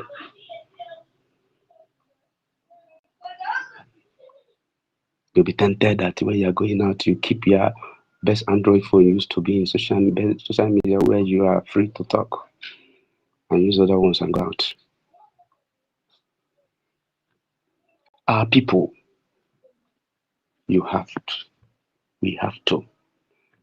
If you don't have the mind to fight, just as many of us here may not have the mind to be a medical doctor. If you see blood, some people can never be a medical doctor, even though they had their mother, parents have all the money to train them. If they see blood, they will be panicking and afraid. In fact, their heart will jump into their stomach. But there are people who are built to see blood, and it's common, see dead bodies, and there are people they volunteer themselves and die in the war front. What they need is our support to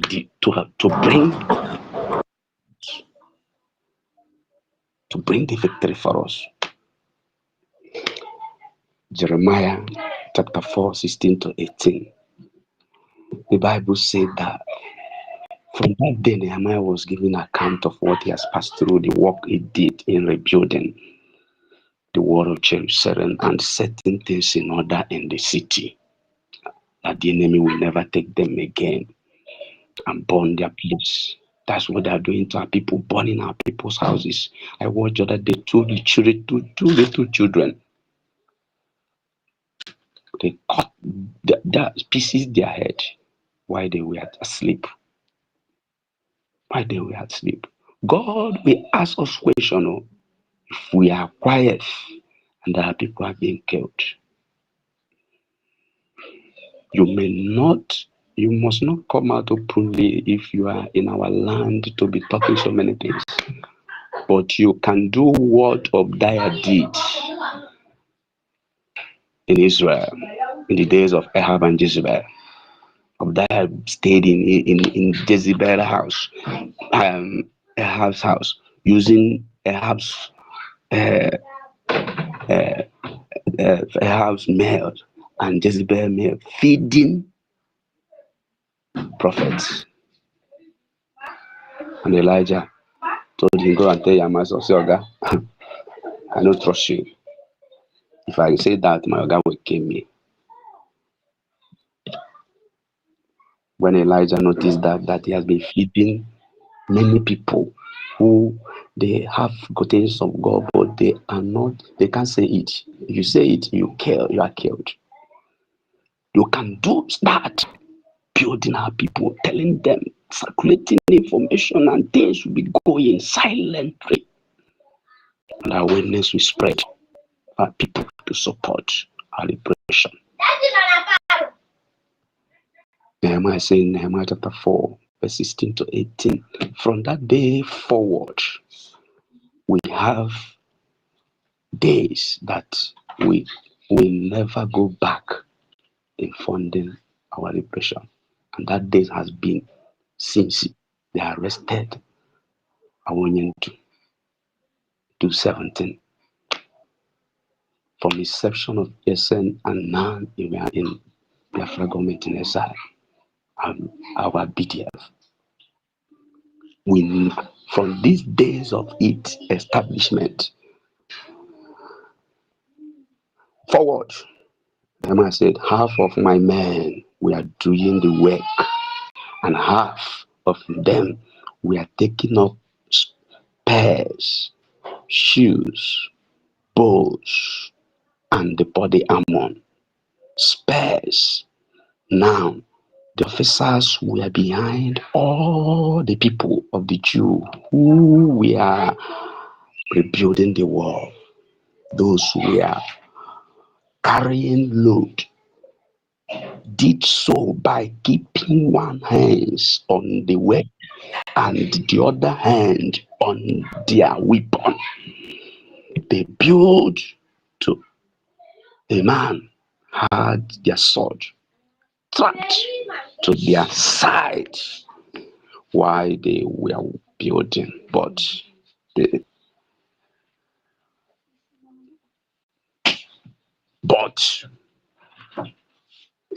trumpeters remained with me. This is how Nehemiah fought. They were building the wall. Cement, cement, na echere for the tinye ube ha n'ukwufa na arụ ọrụ. I know so many of my clergymen friends who till today, while they are keeping on, if they are in service, they are having their AK-47 inside their cassock. Not a joke. He came back and told me, this is how we are doing it. If you don't do it that way, you are gone. Any bam, you retaliate immediately, even though you are praying or preaching. They will still fight and continue to fight. So, only by your power can we push back our enemy. Only in your name can we trample our enemy. I do not trust in any other thing in my bow and sword, but you will save me. Even though I'm carrying sword, I'm trusting you. David has claimed in Psalm 44:5-5. So my people, self-defense is scriptural, and God bless you. Thank you, Minister of Information. Our people encouraging our people, spoil them with word of motivation and God. Any seed of word you sow will germinate. Words travel in 2,000 years, and they cut lives. Thank you, and God bless you. Thank you. Hey, thank you. Thank you. I hope our people had you. In my own dulo, I wish no other can come on that again. Come back on other casino extra mic. Konu we interpwen The only thing I may send them those verses because no one can. The best of the best I loved so much was Luke 11. Luke 11 verse 21. When a strong man armed kept his house, his goods are in peace. You understand? A strong man, a strong Biafran, a strong Biafran, armed, kept his house. His goods also will be safe or in peace. I can use King James. He armed very well. Ichedo ezinụlọ gị nwee ike ichedo ezinụlọ gị. Onwere onye abịa mesmerize your goods. Onwere onye abịa mesmerize your family. Nobody will come and rape your daughter and go free. Or they won't even touch them at all. Because you will give them fire for fire, gun for gun, bullet for bullet, sword for sword. That's the only thing Fulanese understand. And that was why they jumped into our space suddenly today. Because they know we are on point. We are on point. That Christians must all rise up and defend themselves. Stop being brainwashed. I told you, even when you call it persecution, persecution means that you are receiving encouragement from the Lord, which enable you to act courageously. You can't fold your hands and you're saying you are acting courageously. You understand? You have to act courageously by defending yourself. Even God himself even gave that instinct to you that when somebody comes to beat you, or you react, you defend. It's a reflex action that you defend yourselves. Why is another person picking up a phone and calling our BDF line? So that's where you defend yourselves. You don't fold your hands. And early Christians, they fought. And that's why you still have Christians today. Because if not so, they would have wiped all of them away now. How come we are still hearing about Christians? Because they didn't kill all of them. All of them were not put inside Colosseum, and lion ate all of them up. So it's a race, and the personal. And you must fight. And you must run this run. And defend yourself. Thank you, Chooks. Please, I need other quotations because I was enjoying it. Because you need to these Christians so that they will understand it. You understand? Some people, if you don't quote to them from Bible, they don't understand what you're saying. They won't even have patience enough to begin to listen to you. They've been brainwashed. They've been mesmerized on their brains. I work with their faults sometimes, because of where they found themselves and situations going on. So the only way out is to preach it to them word for word, Bible by Bible, verse by verse, chapter by chapter, so that they will understand that they have right to defend themselves. Even unbelievers are defending themselves. Even their so-called Nigeria government have told them to defend themselves. So what else do you want? Stop calling governor, help us, president, help us, this, help us. No, organize yourselves and you see these people, they are cowards. Fulanis are cowards. Your little move, they will just run away and they never to come back to you. Your little move. Even the army now, they have the Fulani inside because Hausas, Yorubas, and Biafrans or Middle, but they are no more in Nigeria army. So what they have now are their brothers working in Nigeria army. So they are cowards. So you must rise up. If you rise up now, Musa will begin to cry. So rise up, we need to see Musa cry. So far as Musa have not started lamenting, have not started crying, nothing is being done. I'm talking to you, Hausas. I'm talking to you, Yorubas. I'm talking to you, Middle Belt. I'm talking to you, Biafrans and Christians all over Nigeria and in Biafra land. Rise up. That's the only way forward. Rise up. Do something.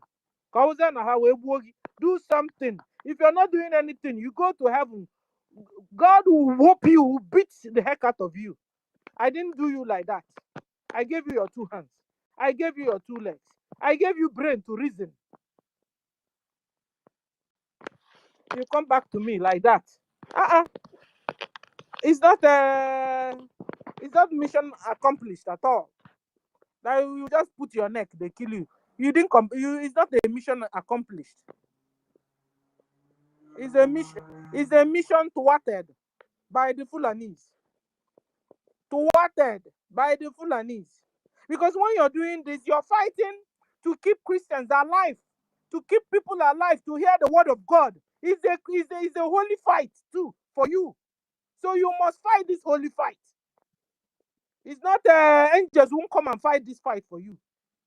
You are the hand of Jesus. You are the leg of Jesus, the mouth of Jesus, everything for Jesus. You are Jesus being represented on this earth. So you do what Jesus would have done if he was here present.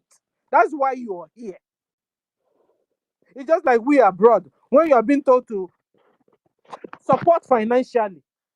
That was why God took you, make it possible that you are able to go away, where you can have a better opportunity and a more to be able to fund the liberation. You understand? So you going out, it wasn't by chance. That you could go abroad now and all these things are happening. It's not by chance. That's the way I see it. I don't know about you. But I'm trying to let you understand that you staying abroad by this time is not by chance.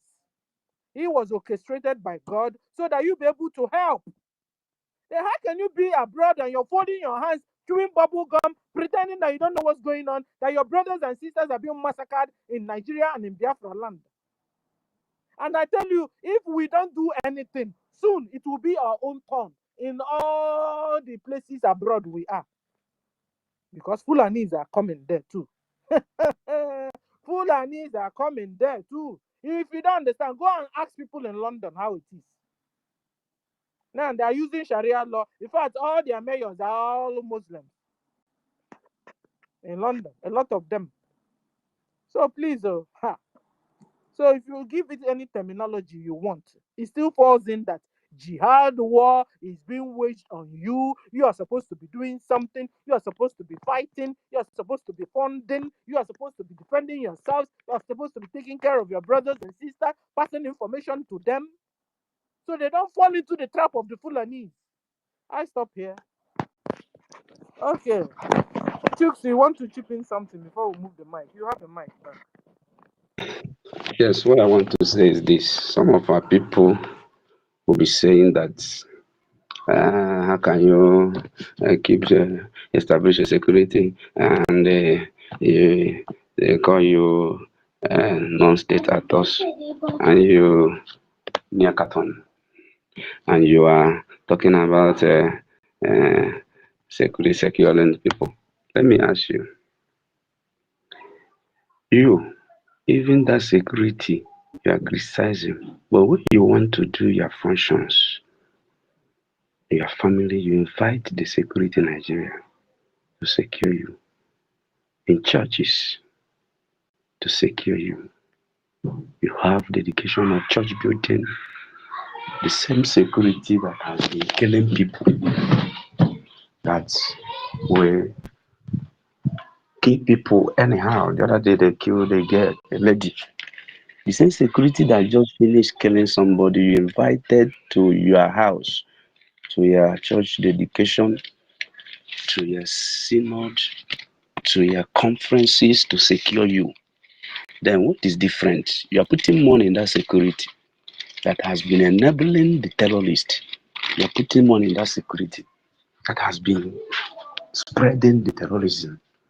And you cannot put money in security that only defending you. Then who is wasting his life and his resources? Wrong. Who is wasting and enabling his destruction to come quick and quicker? You know, we Christians in Nigeria, it looks as if we went to Turkey and asked them, what are those things that you people did that made the Islams to quickly Islamize you? I want us to remember Revelation chapter 2 and chapter 3. All the 7 churches the Holy Spirit wrote to are all located historically, are all located not just only religiously, are all located in Turkey. All those 7 churches. And none of us, I may say, has such spiritual power and authenticity with those people. Somebody that God described, I know you. Where you live is where devil has his throne. Yet you do not deny my name. How many of us live where Illuminati are doing their sacrifices, and you are living there still practicing your faith and going there for a business and your occupations and every other thing you're doing, and without being afraid? Some of you will just see one a tree that the dog might just finish cutting. Because you are coming late at night, you think that it's a masquerade that is starting there, or an enemy. You are afraid already. All of them, how God described their spirituality. I don't know how all of us reach such spiritual power in this generation. Yet they were Islamized. The enemy used them by themselves to bring party spirit. They hated themselves. They criticize themselves. They fight themselves. And It's just like what they are doing to us now. Chooks. Exactly what they are doing to us. they still use some of them, their leaders, to enable their work. And that's why you can see today in Benue what is happening. The Reverend Father is a governor. So, and you think the enemy, they don't understand what they are doing. Some of us, I want to ask you, so many of us have been saying some words. This thing is not possible. It cannot happen. In this place, can't happen. Has it not happened? Before 2023, all of you are crying. No, it cannot be. Muslim ticket. It can never happen. Has it not happened? Yeah, the men who go outside, they can never cut that here to do it. It's not happening in Amuf, in Enugu, in Imo State, in Anambra. We now have IDB card. It's not happening. Today, a Bago, a boy told me a story last week. My heart broke. That a Bago recruiting even 12 years, 13, 10 years children. The boy was telling me, this is what is happening in my community now. They kill their father, they kill their mother. Nobody's taking care of them again. They don't have choice again. They carry them, giving them food, taking care of them from there, put them in a bag, paying them peanuts. Those children, oh my God, their days are finished. The boy told me, I ran out from my community. I just ran, walking in the bush, running, I'm just living here. A boy of 20-something years, actually in the community I'm living. Till today, he has not seen his father, his mother, his sibling, and some of us are saying it's not possible. What I'm saying that is happening is not happening in Ugwasa, in Anambra State. Let me call it the way my grandmother used to call it. When you have done something that is wrong, when he want to talk to you, he will tell you, this is why you are going holidays in Enugu State. Be careful. He will reference to that thing you have done before. You did. Don't do it there. It's not possible because he has not come to us. That's why we are thinking it's not possible. But when you are any day you are traveling out of your house today, You'll be praying in fear. You'll be praying in fear. Oh, God, God, not in praying in faith. Your heart will leave your heart and be your stomach until you go and come back. And I say, hey, thank God. Oh. Is that kind of life you want to continue with? Is that kind of life you want to continue with? Because of what? You want one Nigeria. Thank you, Esther. Thank you. I'm sure they are tired of one Nigeria now. A lot of them are all crying and speaking up now. All the one Nigerians, they are now crying, and speaking up. The only thing that they are looking for a help from a wrong place. That's the one that breaks my heart. They are still looking at the government to come and help them. Police to come and help them. They will catch a Fulani and begin to take Fulani to police station. If you take Fulani to police station, you go away, police release Fulani back. Send them to their 72 virgins. Simple. The way they will kill you and use knife, cut you into pieces, take the valued part for their dinner. Do the same to them. Wake up, Christians. Wake up. Sister Stella, oh yeah, for that in Ikula. Oh yeah, oh turn is as your neighbor. In the ones to lie, Umulan near the Landa. Oh yeah, okay. Thank you. We go to Uzo Chukwu, a disciple of Mars. You have the mic. So Stella, Sir? it's a powerful thing and a very great thing to hear your voice again. It's been a long time. I've been on the listening mode, trying to listen to the topic and because I just came in. I've been away from Twitter and the internet for a long time, but I'm happy that you guys are still on the clock, pushing the whole thing. So until we get what we're looking for, we no retreat, no surrender. Thank you so much. I think I saw our honorable minister of the highest ministers that we look up to,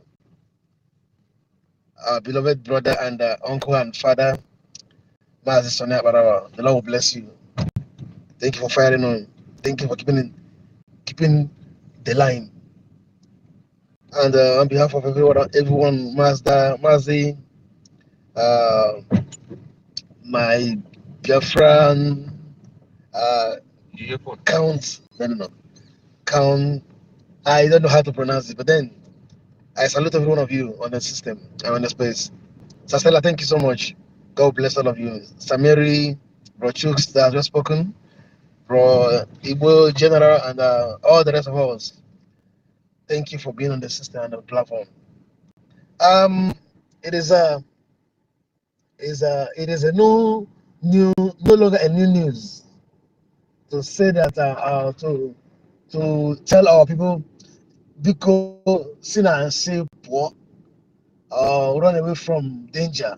It is alarming, very quite alarming. The news all over the place is unbearable. Every day when you look at the news, every day is a new news.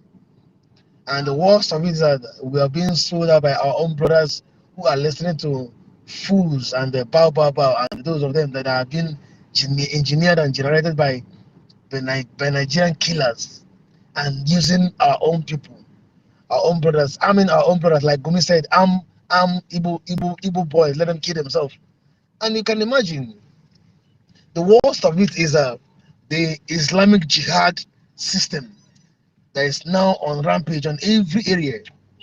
And our people are not still understanding the handwriting on the wall.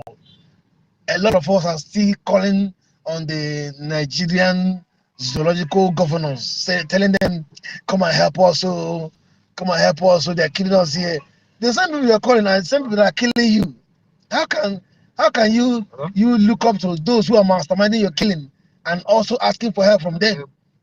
It doesn't make sense. It doesn't make sense. My heart fails me on daily basis when I listen and hear our own brothers who doesn't want to come to the understanding to the point where they should look up and they face the reality. The reality is this: we are being killed by this Islamic jihadists, even that have infiltrated our own homeland, infiltrated our own families and our own communities. But yes, we don't want to take the right things and serious things serious. Brother, in Sorry, man. Uzochukwu, I hope you my being away. Mother Buwaris, because I'm a no mother. Yes, sister Stella. So, Yes, sister Stella, Nkucha kind of kick it idea. Oh, one can anyway. I need to Nkucha. It fears me, like my brother was saying, if you travel from Enugu to from Imo State to Enugu, it should begin like you don't know what will happen to you in the next checking point.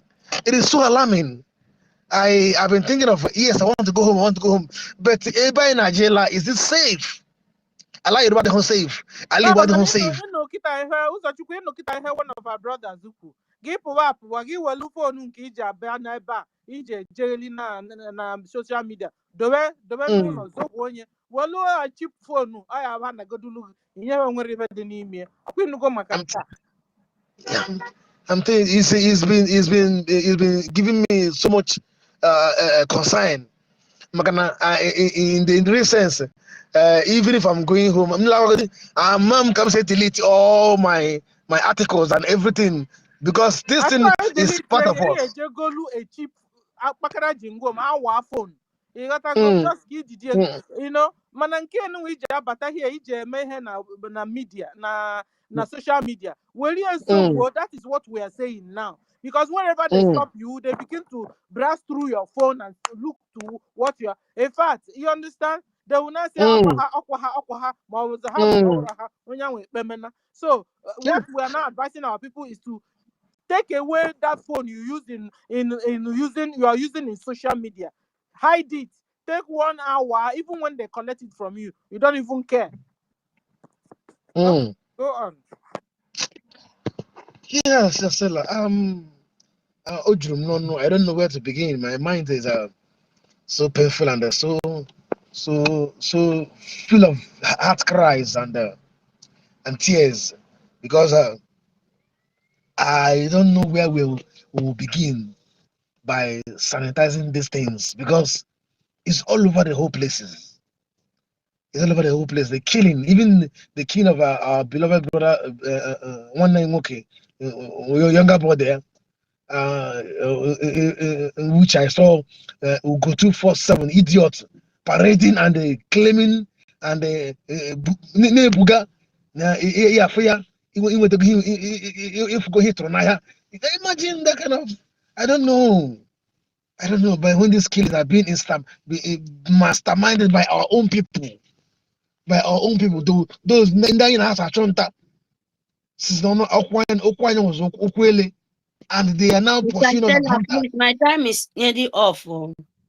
Okay, Samiri. Yeah, my brother. You wanna come in? I can step down for you. It's fine. It's okay. Oh. You can pick up the mic. Thank you. You can pick up the mic, Samiri. Thank you, my brother. Thank you very much. Thank you. Good evening, Sister Stella. Good evening, everyone. Good evening, our information minister, Akparawa Sonny Abongete. Good evening, Masi Onyedika Bunejemba. Good evening, Sister Stella. Everyone here, everyone. MIG, oh my God, BRGIE, long time. 1,000 men, million of Biafra, sorry. And my brother, Masi Ima Essien. Good evening, everyone. Reggie, we are so many. Emeka, please, Benchus, our leader, Masi Namdi Kalu, Ima Ekondo, our leader, Masi Simon Ekpa, Itiat Ekondo of Biafra, the Rock of Biafra. Good evening, Masi Nkonkere Abasi, the eye of iron, the eye of lion. Iron and lion. Yes, that is what you are. You have to knock them. Yes. Not only lion, iron, armor. Yes, you have to use it by force, by power. Who think you cannot talk? You must. No, it's not only the talk. The spirit have to come in you to use that hardness, that thing they need. The Nigerian Sioux government have to see. And the Biafran spirit will help you, will stand with you when your heart is clean. To make sure, say, you use that heavy iron, that hammer, to destroy the rest. Yes, that is what we are here for. God Almighty, the mother of earth, the nature, who created heaven and earth, but our land will give us, nobody give us, now the God, the nature, the spirit of Almighty give us that land. We born and come and still see it. So when we notice, you know, this thing, they've been using it for long and kill us and continue kill us and continue kill us, life after life after life. But we said to the Sioux government, believe me, enough is enough. We cannot take it anymore. You cannot take it anymore. Me, I cannot take it anymore. It's so painful. We said it, the rest of the world know about it. Because they know you cannot come and pick weapon like them. But the God Almighty, the Spirit, no, He can fight for us physically and spiritually. But when we are the truth, when we stand with the truth, believe me, He can do and do. That is why we ask for the grace to fall upon for the leaders, the true leaders, to pick it and fight and tell the world. Because when you have the leader who will lead you, when you have somebody at the front, just like the Joshua, come and lead the whole world and tell what the Spirit need to know from us as nature. And you must do it. That is why Biafra can never just lead with nothing. No. That is the Spirit of Almighty God. He have who leads. That is the Yeshua will come, because you can't see the Spirit himself, but it's in you. But he make a sample to Yeshua to come, to let us know the truth and the dark side and the light side. People said he worked together. That I just said people, but that is the truth. Light and darkness is two things. What are you going to choose? And first of all, ask your Christian. Ask the people of the church. Because when you bring this topic, sorry to call this because I have to say it. Ask the church. I'm not talking the body of Yeshua. I'm not talking of the body of nature. Like you, where you know the truth. I'm talking about the people. You go there by the name of God, by the name of Almighty God. Ask them. And I start with the Pope, Christian, pastors, reverend, name it, apostle. Name all of them, because there is no pastor in the Bible if you want to say the truth. There is no pastor. If you go to the Bible, you can only see apostles. Those people who preach the word of wisdom, not pastor. You understand? So you go to the people where call those names righteous. Where do you stand? Yeshua fight when he was young. When he was very, very young, he fight for righteousness. To the truth, because he was a woman being, spirit in woman being form. He fight for the righteous. He fight to show you there is calamity in the earth. Where are you going to choose? And now you're still asking yourself questions. Why your pastor cannot tell you that this calamity, killing and sucking blood and lie, betray your fellow woman being is a sin. Why? Why your Pope cannot say that? Why your Pope cannot say it? Your Christian, your pastors standing in your so-called church, not the body of Christ, that room, why can't they tell you this is not acceptable for the nature of humanity. That is what we are fighting for. We are not fighting Christ, because Christ already tell us how to live. And we are talking about those people confusing. Why? If there is good one, just like the way we said with Muslim, if Muslim, there is good Muslim, why can't they come out and say it? None. Especially the churches in Nigeria's sub-government empire of Britain. Why can't you say the Christian is dying? Why can't you say the only innocent man, just like Yeshua, come to you way to see now, you will be now to see that there is someone can die for you to survive? Why the pastors, why the different, why the Pope don't say it, that the blood is innocent, can cause a lot of calamity, a lot of destroy for people? Why can't they say it? That is my painful. That is what I get so angry with these people, because the way I'm angry, it will penetrate all of them, because we are talking about soul here. We are talking about nature. Why those people don't come out and say the truth and build only empire of destroy demonic houses and rape the poor ones, those blind, those ones who don't want to know the good and right, instead them to put them in the right way. They help them and destroy their brain. Why? Ask yourself why. Why that is happening? And I go to Sultan, so-called Jihad of Muslim, Al-Haji, Imam. You people are sucking blood. You people are evil. You people are the people God Almighty curse. You people are the people where the spirit curse. Yes. And these people will come out in the public and claim that by killing and destroy is necessary. It will take people's life, both children, is the right thing. In the public, we are Christian. I'm asking you people this question. Where the imam, where these pastors, where the all those righteous people, where terrorists will come out and claim the life of Christian and claim the life of innocent, and even pastor will go there and kneel down for the evil to continue to take life. Where are those righteous people?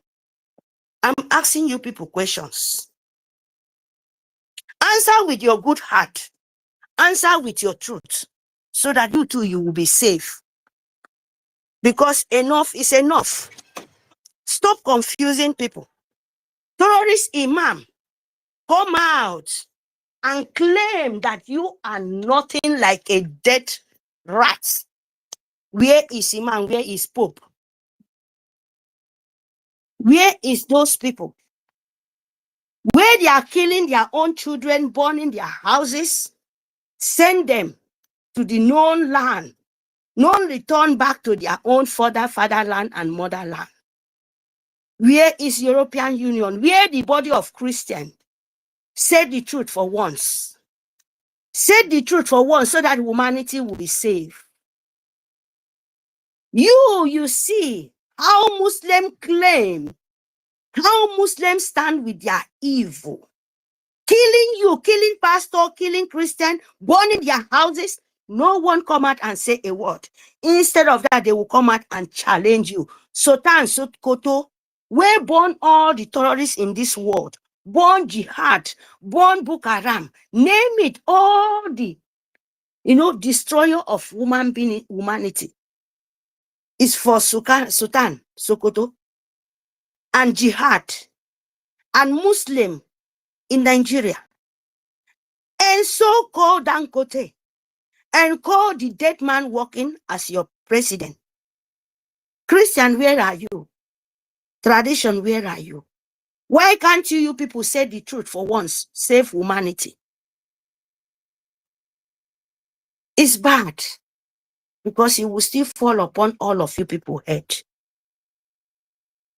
It's bad, because it will not be mercy. for those who want Biafra land to continue to breathe with blood. But we said you can't use Biafra land blood and build empire of demonic. No, that is why the nature sent us. Say enough is enough. Christ, he was a righteous man. Yeshua, he was a righteous man. He was saying the truth. How you to survive? Forbidding blood.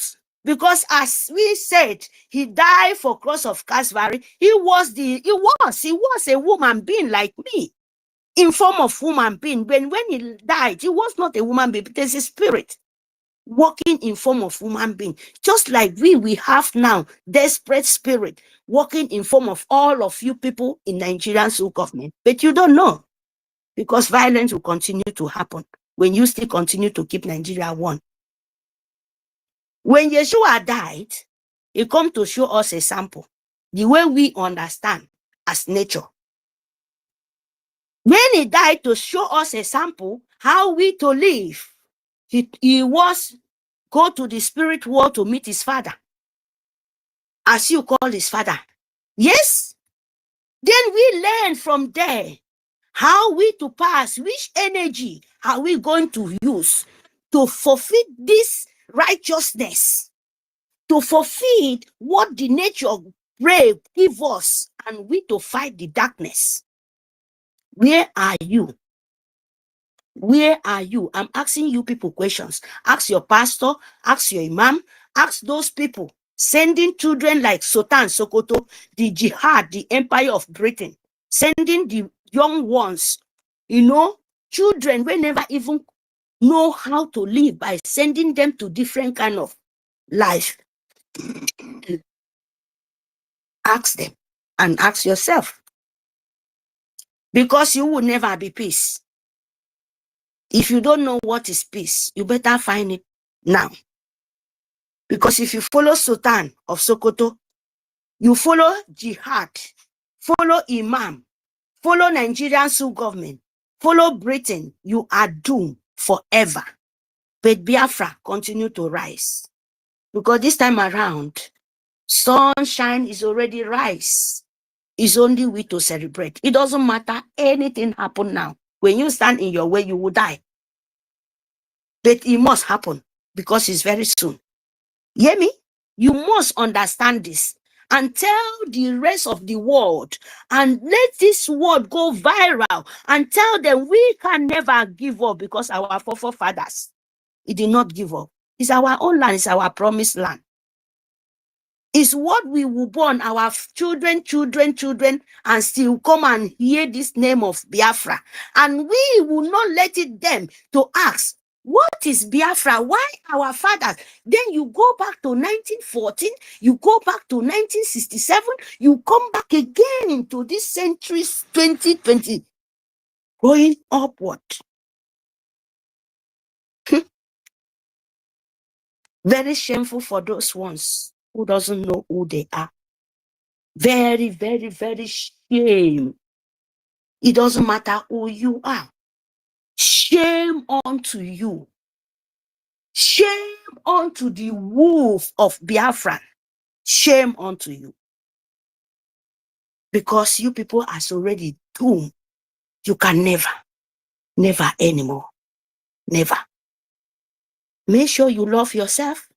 Say the truth. Stand with the truth, because Biafra is a spirit. If this did not happen, how are you going to know? Our leader said it. Ichade Kondo said it. I go back to Wasrike, where they plan the same thing they planned for the one we noticed now. We go back again to our leader. We go back again. And you think those things you cannot use it, make a sample. Our leader Ichade Kondo said, the way we will fight is not the way our forefathers fight. We learn from them. They show us the way how to deal with you people. We can never learn from this evil backward. No, we would never do that. We want to make a sample. We want to pick some things from their own. We can never fight like them. We can never reason like them because the world is changing. And so all the body system and energy is changing. You understand that? Thank you, Biafra. Fight your freedom. Fight what belongs to you is your land. No man will forfeit. No man will stand in the way. And never you give chance. Draw the good energy by yourself. Make sure you send Nigerian empire of jihad to the last world. Push them. Don't go back. Don't let that weakness come to you. I'm still saying it. Don't let it. Because when they know it, they try it to see who you are. And you give it to them. Use this opportunity. Use it very, very good. Use it. Don't look for anywhere, especially Biafra. Leave the rest. Leave the rest of the people. Your concern is your own fatherland, your motherland, because there is boundary, there is border there. Fight first for yourself. Don't let the people confuse you in the time of genocide to continue still wait. Why them no talk? Why this don't say it? Why that no said it? Why Christian no said it? You know about it. Why are you asking questions? Why can't you send the spirit to go and you yourself stand and fight physically too? To you to see more. Not the more you look, the less you see. Make sure the more you look, the more you see far away than what they see. Some kind parable rejected of Nigeria. They are not a people. They are not a place a humanity can live. Death, walking with human being, violent death, working with your fellow suffering human being, name it, many kind of, unbelievable things. Physically, the earth of Nigeria is there, and you don't see it. Sorry for you. Believe me, sorry for you. All of you people calling yourself Nigeria. Sorry for you. But you see, Biafran, that is the promise of heaven and earth. We must declare it and we must restore it. You come, you die. It's still forward till we have what we want. Die no be the first time. Many people don't die well, and still come back and still die and still come back again. Tell me how you can win. Tell me. They will die, come back, still come born, begin again. Spirit in woman being go still come born, begin again. The begin go grow. And you think you can forfeit that kind of human being? You are mad though. I'm telling you people know the reason. Reason well, go and ask your seer. Go and ask your, those people said, what is in Biafra? So that the original one, original. Go and ask the good nature, those one who still carry the body of spirit. Let them tell you the people living inside Biafra. So that when you will know, not be matter of kill, because some people will go fight you, they will go kill you, go think, say, you don't kill them. It don't come like woman being born another being born another spirit, keep. How many won't kill? I'm giving you people just small tip, but that is the truth. So be careful, because you can't win. You can't ever, never. Nigerians will come here and Britain. Believe me, empire of the whole world. Instead of that, wherever you people are, continue to deceive your punishment, because it will run the whole world. The Biafra will be the last bone for all of you people. Thank you very much. Fund Biafra. Love your nation. Love your soldiers. Make sure the angel of God love them. Do all possible best to fund them. Do all possible best not to fund them, to fund your liberation, fund your life, your savior. Make sure you be security conscious. Any fool and come to destroy you, destroy them times 20. Destroy them, cut them part by part, send them to Sultan of Sokoto, making boil Fulani lapped and eat it. If any Fulani children cross our territory, you catch them. Make sure you pieces it one by one, put it in the plastic bag, photo it, send it to Sultan of Sokoto. Yes, because they do it to our mother. Sleeping with our mother, using stick, put it inside their private part, put it inside their head, put it everywhere. So we must let them know how we feel. When they send them come, not only just kill them, leave them, package them the way they do to our leader, Ojukwu, cut their soldiers' head, send them as gift. We must learn how to let them say, we know it perfect. It live inside us. It's never go away. We will not wait till that time come. You have to do it. And we are asking to do it. Maybe young ones will be doing it. Send it to the whole world. Yes. When you want to, they threaten you, you know how to threaten them times thousands. If you pick two pieces, they do it to our fathers. They send the head of our soldiers from north to give Ojukwu to see as a present. So this time around, what are you doing? The world, no, it's not secret. It's not secret. Britain know about it. The leader of the world know about it. They call us hungry people, big tummy children. We die with hungry. The whole world know about it. Photo is there. Kill when Fulani come to your land, destroy them. Cut in neck, cut in private part. If na woman, send it and send to President of Nigeria. Said, we are not Nigeria, we are Biafra. Separate right now. If you don't like it, if you come to our land, we'll continue to kill you. It's not only our soldiers. We must do it so that they will back off. No be to open war. No. A little things can let them know what they know. We know about it. The Sultan of Sokoto and all the imam from A to Z and President of Bubu of Tinubu send it to Yetima, useless idiots. Send it to our internal leader, ex-wife, called Bianca Ojukwu. Send it to Information Minister of Nigeria, we call Tampani. Send it to all of them. Give them warning. Say, this land is dangerous for you. Don't come in. Don't come. Don't penetrate. Send all the head, everything. When they kill us, kill them. Send it to them. Let the European make the word of Mediterranean come and call us. Say, what is the going on? May they ask them too. Is that right? Every day we they bury our children. Thousands of Christians they die for Sokoto, die for what they call the North. Send all of them out of their land. What is that? Are you blind? Make them call us for the question. Make them call us, say, why our leader there?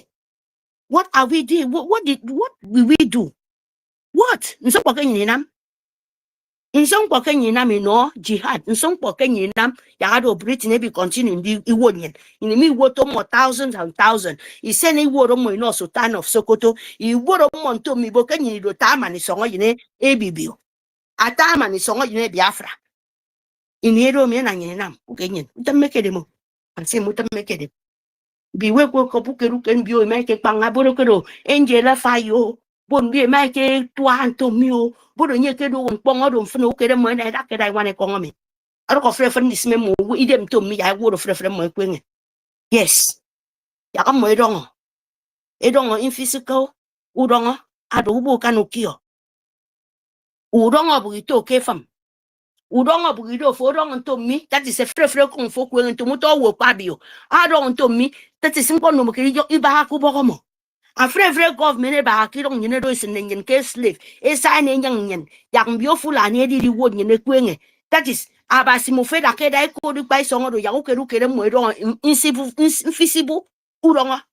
udonga mu kete kenyen udonga fo ibo bu kan ufi ofien ya mo di o ebo therefore my point one finger ano ogo ifang bu kene ke iba ita ina apono no idemfo afo point kedo akpabio upon one finger no Biafra say finger if I'm okay nefien akpa kana kwenye ubu kan my friend ubu kan afre governor mu fodo mendi ongo kenyando sibi tapi no mu fi this time around dan ta afre panikomi kan ta afre panikomi ba si songon to ayeredo ni to eke to anga ke 1967 no do mu fesko continue da ye fulani we make up sentangami amado EBIBIO amado wo tang ko EBIBIO to ro no to get ayako sentangami tang ta fre pa ne ko mi sanga nye mimi ubu boy men because ni do yegen Ni ro ni to ye jene do me kai ka nyene ke do kon yen before mo ebo yo ni mani di di ongo ebo sese mpo seke na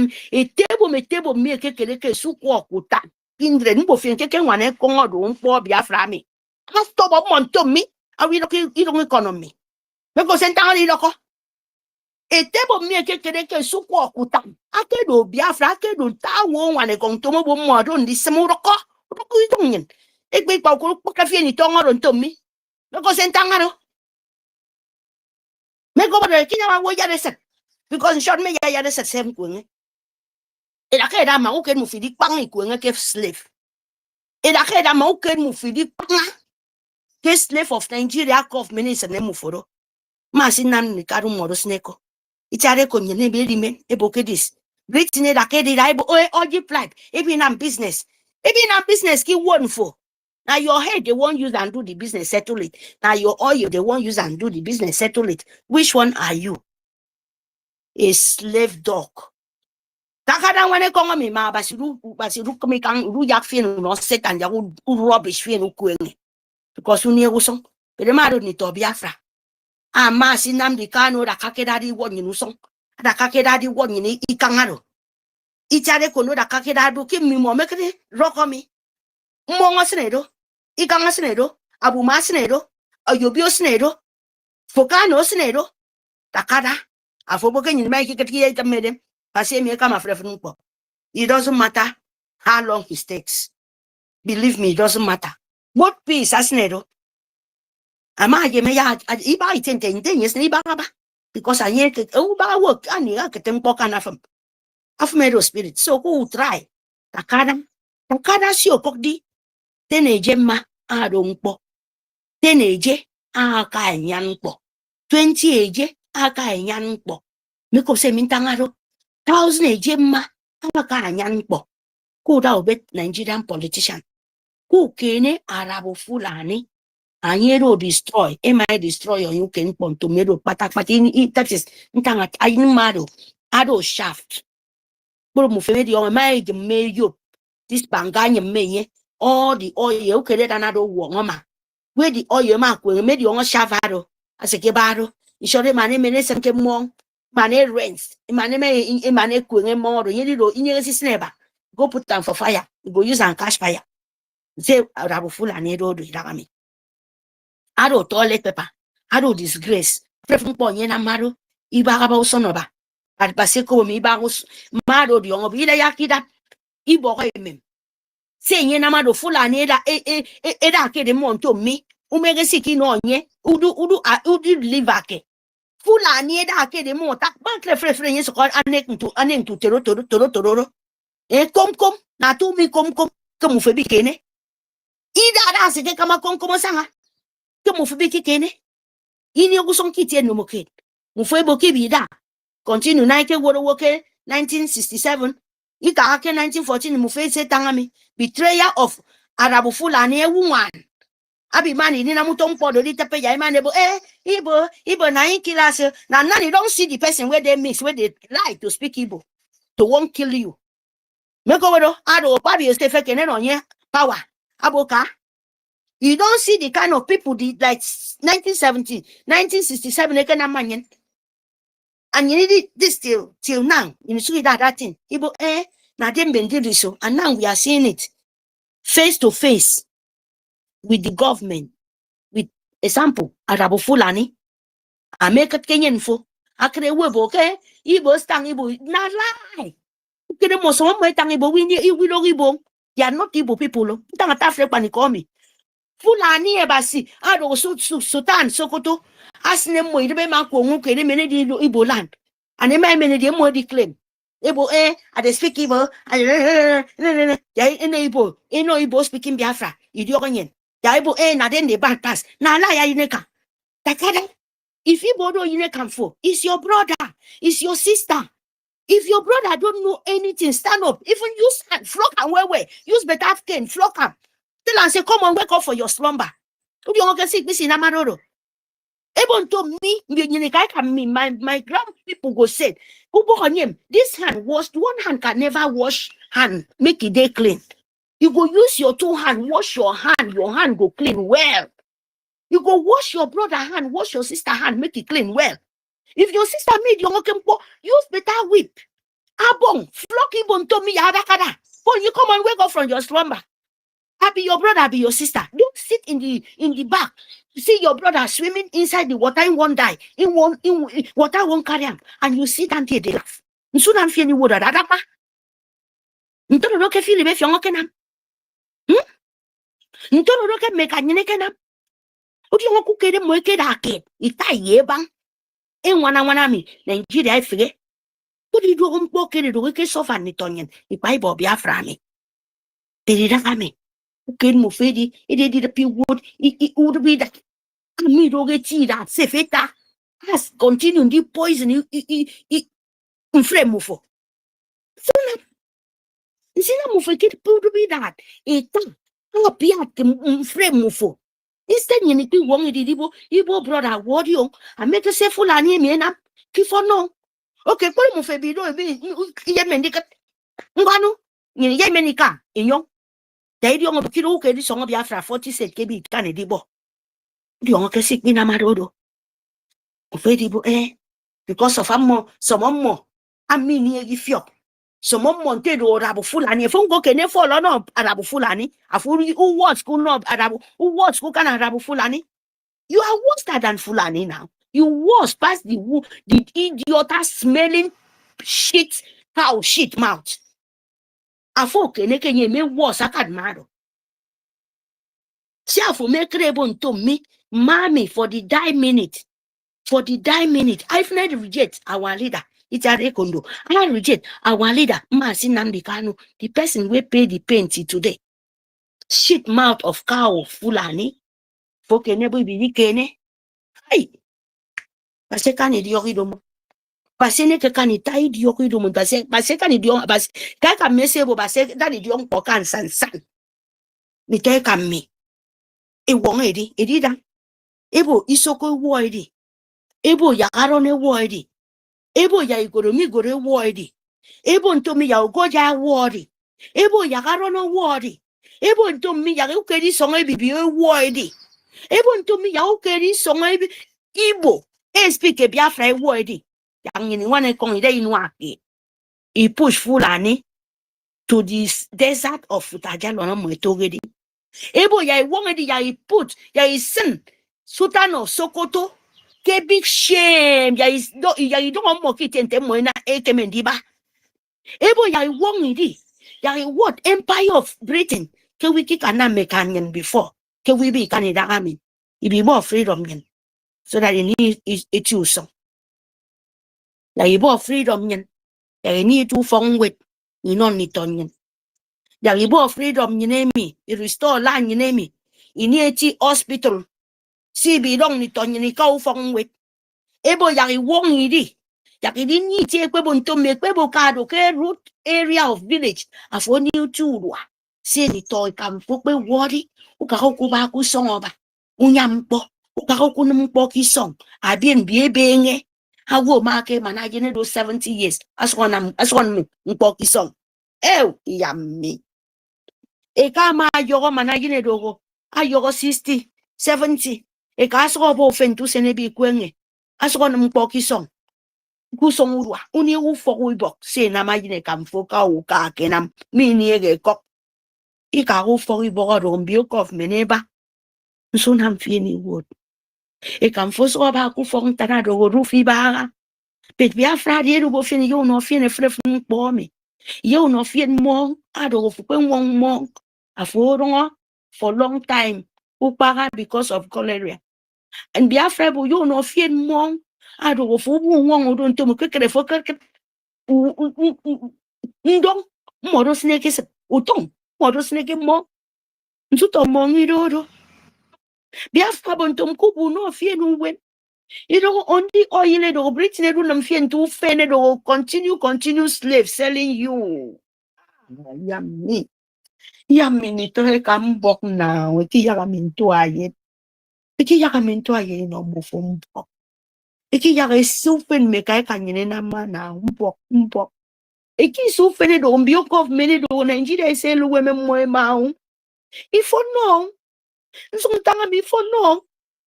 Mufe gbe fere ke fa de we pon nkosi ora bu Fulani. Mufe bi ki keni da continue to destroy it on yinero. Stand up in a few minutes. Say song, my brother. Thank you very much. Make sure you fund. Make sure you fund Biafra. Make sure you fund your life, your vibration. Make sure you fund your soldiers. Very, very important. And be very, very active. Security conscious. Make sure you be security conscious. Fight for your right. It's your right. It's very important. I mute my mic here. Please, my people, today, fundraising normal. For today, Twitter, as I'm speaking, 10 euro. Please, at all, 9 bad pass. And my telegraph for our defense 10 euro, that is 20 euro. I will send it because the telegraph, I will send it for Ife. And this is my Twitter, always for my darling sister, Nkiruka. Okay, yeah. Thank you very much. And I sent 5 euro yesterday for the space of that is 25 euro. Thank you very much, my people. I will send the thank you so much. for God your bless life. you. Thank you so much. Thank you, Mediteka. Thank you so much for your contribution. Thank you for what you are doing for Biafra restoration. Thank you so much. We recognize the presence of our minister, MID, here. Sir, you have the mic, sir.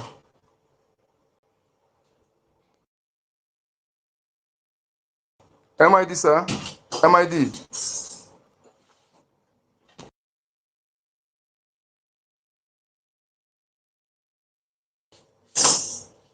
Sir, unmute yourself. Can't hear you.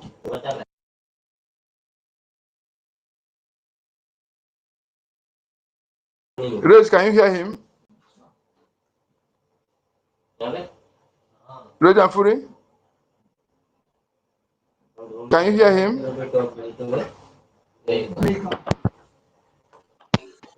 Can you hear me? Can you hear me? Yes, I can hear you. I can hear you. Can you hear MID? No, I can't hear him. He stopped speaking. MID, we can't hear you, sir. Tinubu network don't extend to his location. Maybe you should just go down and come back again. Can I carry on? Carry on. Thank you very much. Greetings to you, fellow Biafrans, all over the world. Special respect to all our leaders. Honor is given to them whom honor is due. From Simon Memorial, Dimodime Gojuku Silipefion, Rafu Wazareke Mazuna, the Kano Prime Minister Simon Ekpa Ugechuku Kere, Chief of the First Staff, Triple Star General Igwe Butuzo, Commander Gentle, Commander Holy Ghost, and all the commanders.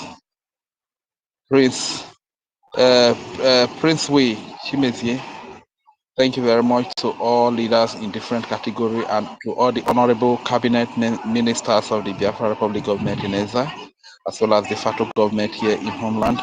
Thank you very much for all that you do. Special thanks to you, our honorable ministers of information and Kodinamba, and every great comrade that is here present. I salute you dearly. The thing is that Islamization is real, and Fulani is not holding back in executing that agenda. And the military is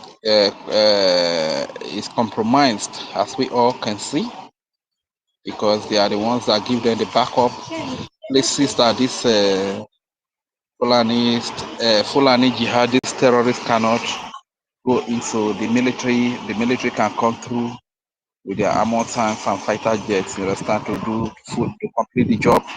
And the war is against the innocent civilians and indigenous people, EU Christians, Jewish traditionalists, even Muslim, you understand. One thing I get to understand about this life is that terrorism is terrorism. When an act of terrorism is committed, it doesn't matter who it is committed against. Truth is, if you care for humanity, don't just say that because they attack Christians, that is only when you come and save humanity. Even if they attack a Muslim, and acts of terrorism, you must go for that reason and say, for the sake of humanity. So that is the message that we are preaching here, that a lot of people have been dying because of this agenda of Islamization that the Fulani people have, and they are being sponsored and backed up by Britain because that is the only way Britain feel like, okay, they can conquer the territory of the indigenous people, then take it over and take over the resources that every one of us have been blessed with in our land. You understand? So this is why we keep preaching, especially the Nigerian pastors have not really lived up to expectation. They must wake up and sit up. So our brothers in middle belt, you must wake up, because as it stands right now, nobody is standing for you. You are alone. You are on your own. You are by yourself. This is why you can see the governor of Plateau is going to set up a panel of inquiry of investigation to probe into poisoned cow. Why thousands and hundreds of people are being killed in a day? He doesn't probe into that. You understand? That tells you something, that your life doesn't matter. Your life doesn't compare. Your life doesn't compare to the life of an animal. No wonder Martin cannot call them. Somebody let's say there's a nice community, please. Tonet and please. Tonet, can you kindly mute your mic? Thank you very much, Tonet. So this is why our leader Onyendu Mazina, they cannot call Nigeria zoo, because in a zoo every animal is tamed not to exhibit their true potentials. You understand? This is why today, even if you have the strength of a lion, a chicken has tamed you, and a chicken can misbehave, wants to take off your head as a lion. You have no right to speak. You have no right to do anything. People must rise up. This is the time. The so-called men of God in Nigeria, they don't care about the shepherds. They don't care about the congregation. All they care about is their stomach. All they care about is their belly. This is why you see pastors fighting here and there, correcting themselves here and there. This one said, Adam is the first man. This one say Adam is not the first man. That is Selma and Damina arguing over here. Why terrorists are killing people everywhere, slaughtering people all over the place. And so sometimes I wonder, how will Adam is the first man created and Adam is not the first man? How is he going to solve the problem of the terrorism that the people are faced with? You understand? So what am I trying to say? Everybody needs to stand up right now, because at the end of the day, you are on your own. You are simply on your own. Nobody is speaking for you. Your pastor is not speaking for you. They have all been compromised. Once they are given the money, that is all they are interested in. They are after their stomach. When you are killed today, the people will just cry for a few days or a few weeks, and you are forgotten. So you have the right to speak for yourself. So because of the fact that a lot of people are waking up today and they are speaking for themselves through the social media, which they can afford, because the media houses, the established media houses, a poor man does not have access to go there to say his mind, you understand? So through the social media, we are able to come up to say our mind. And today, because the whole truth about the terrorists and their evil activities and their crimes are being exposed, it's social media is a terrorist organization. Social media, it's very funny sometimes, but Malan, they're funny. Where will you, Malan? No be smart, you know. The way Malan, the reason, no be here, you understand? The social media na terrorists, you understand? The thing is hitting them very hard. It's hitting all these criminal people. What about media? If Nigeria media, what will you call Nigerian media? They are not reporting what is happening. What will we call them? That man. Yes, because what are they going to call them? Because the Nigerian media, they are the ones in charge of all these thieves, all these killer terrorists, political terrorists. You understand? They are the ones in charge of the Nigerian media. You understand? Because you know, back in the days, they were the only one that had access to the media. They are going to NTA, they are going to China's, they are going to AIT to speak on behalf of the people, and they tell all manner of lies. And most of these pastors, most of these men of God, most of these AZs, most of these DBS, they will always go and tell lies, misrepresent the people, tell things that are not even the true reality on ground. You understand? Say what can put money in their pocket after they have gone up there to lie to the world. When they return back, the terrorist government will give them their own share, their own court. Everybody enter their house. So even though say the poor masses, the defenseless women and children, men and women, youth are slaughtered, it doesn't concern them because they have been settled. This was the kind of life people like Edwin Clark lived until they died. This is the kind of life people like Emmanuel Iwanya who lived, or George Obiozo. This is the kind of life they lived until they died. You understand? All of them. So they go to the international community because they have the platform to speak through China, to speak through different media houses. They lie on behalf of the people. After they have lied, when they return, the terrorist government of Nigeria will settle them, give them their own money, they enter into their house. Why innocent people are dying, innocent civilians, whether pagans, whether traditionalists, whether Judaists, Judaism, whether even Muslims, well, innocent people, defenseless and helpless people, whether they are dying, they don't care because they have been settled. They have gone to light America, light to Europe, light to the West, light to all the world. That is all rosy in Nigeria. That is all good in Nigeria. Why people are dying, people are suffering. So this is the kind of life they live. But today, we bless God that the story is different because social media is changing the narrative. You understand? And kudos and more thanks to the likes of Elon Musk, because Elon Musk is a symbol of freedom in our generation, and that man is a blessing to us. You understand? I am so privileged and happy to exist in his time. You understand? These are people that are changing the narrative. They give you the platform to say, to speak your mind, to present the case the exact way it is. You understand? So, my people, what am I saying? Especially Nigeria Christians, you need to sit up. You need to sit up. Your men of God are compromised. They are after their stomach. They are after the next big auditorium. They are going to be. They are going to build.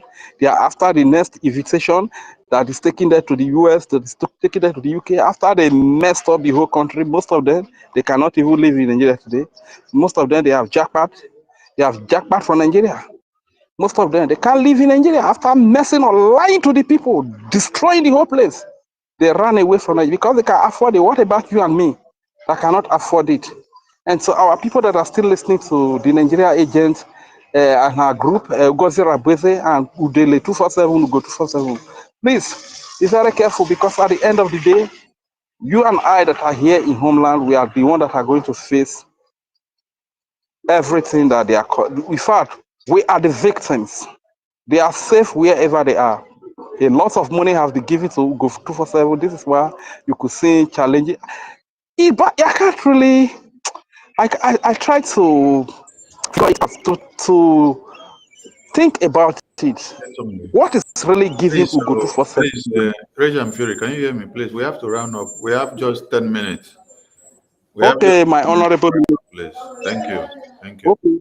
In that case, I match break for this place. Make it for no loss. You understand? I hear the man. Yes, thank you. Who never talk? Who never talk for there? Who never talk? Wait there for speaker. Mazin the number. Who has not spoken here? I'm the one, but let me just greet Biafrans. Yeah, go ahead. You can use your time. We have just 10 minutes to shut down, please. Thank you. MID wanted to talk, but it's like network did not allow him MID bridge. Okay. Ibo God, go ahead. Ibo Godwin, go ahead. Oh. Okay, I greet you, my minister, Sana Brawa. I greet everyone here. I greet all the Biafrans all over the world. I greet our leader, Mazen Nadikali, wherever he is.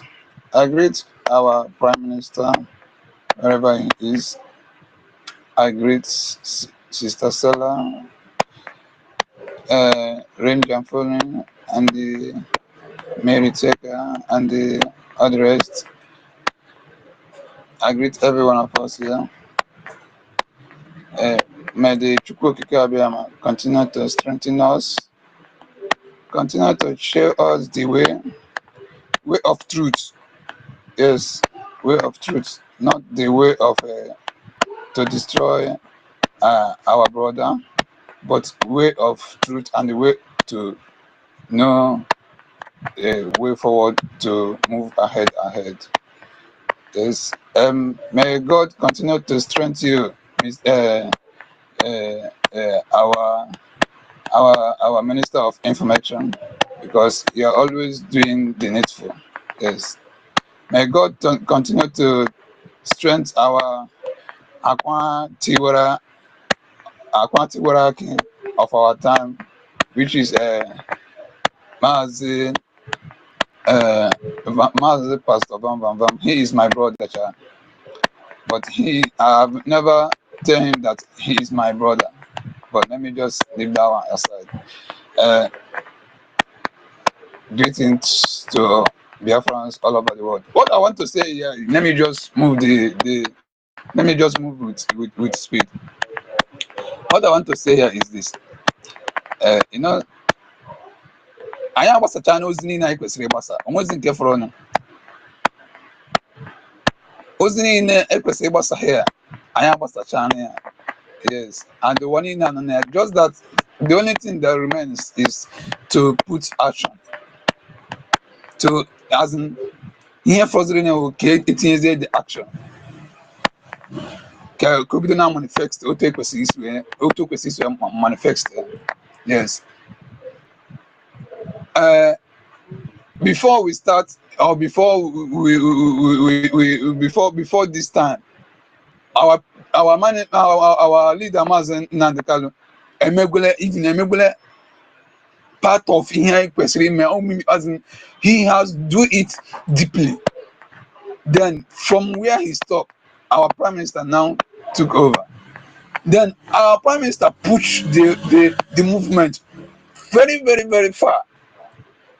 From where we are doing our own now, we never even do half of what they have done. But the only thing I enjoy now, based on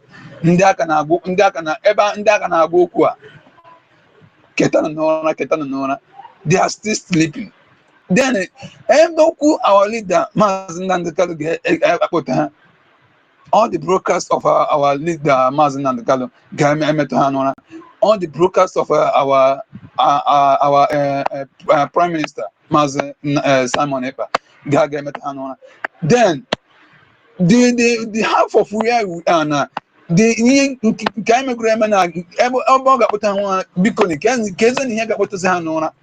someone should answer me. Now, all the Hawkins naga on. Has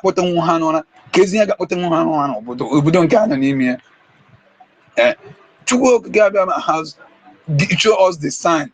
Show everyone the sign. At least the blind can see what is the written on the wall. But it's still giving me. It's still paining me on in my heart that some of the people are not seeing the handwriting on the wall. Then because I just so that can't wake up from their dream. I want to there is something wrong going on.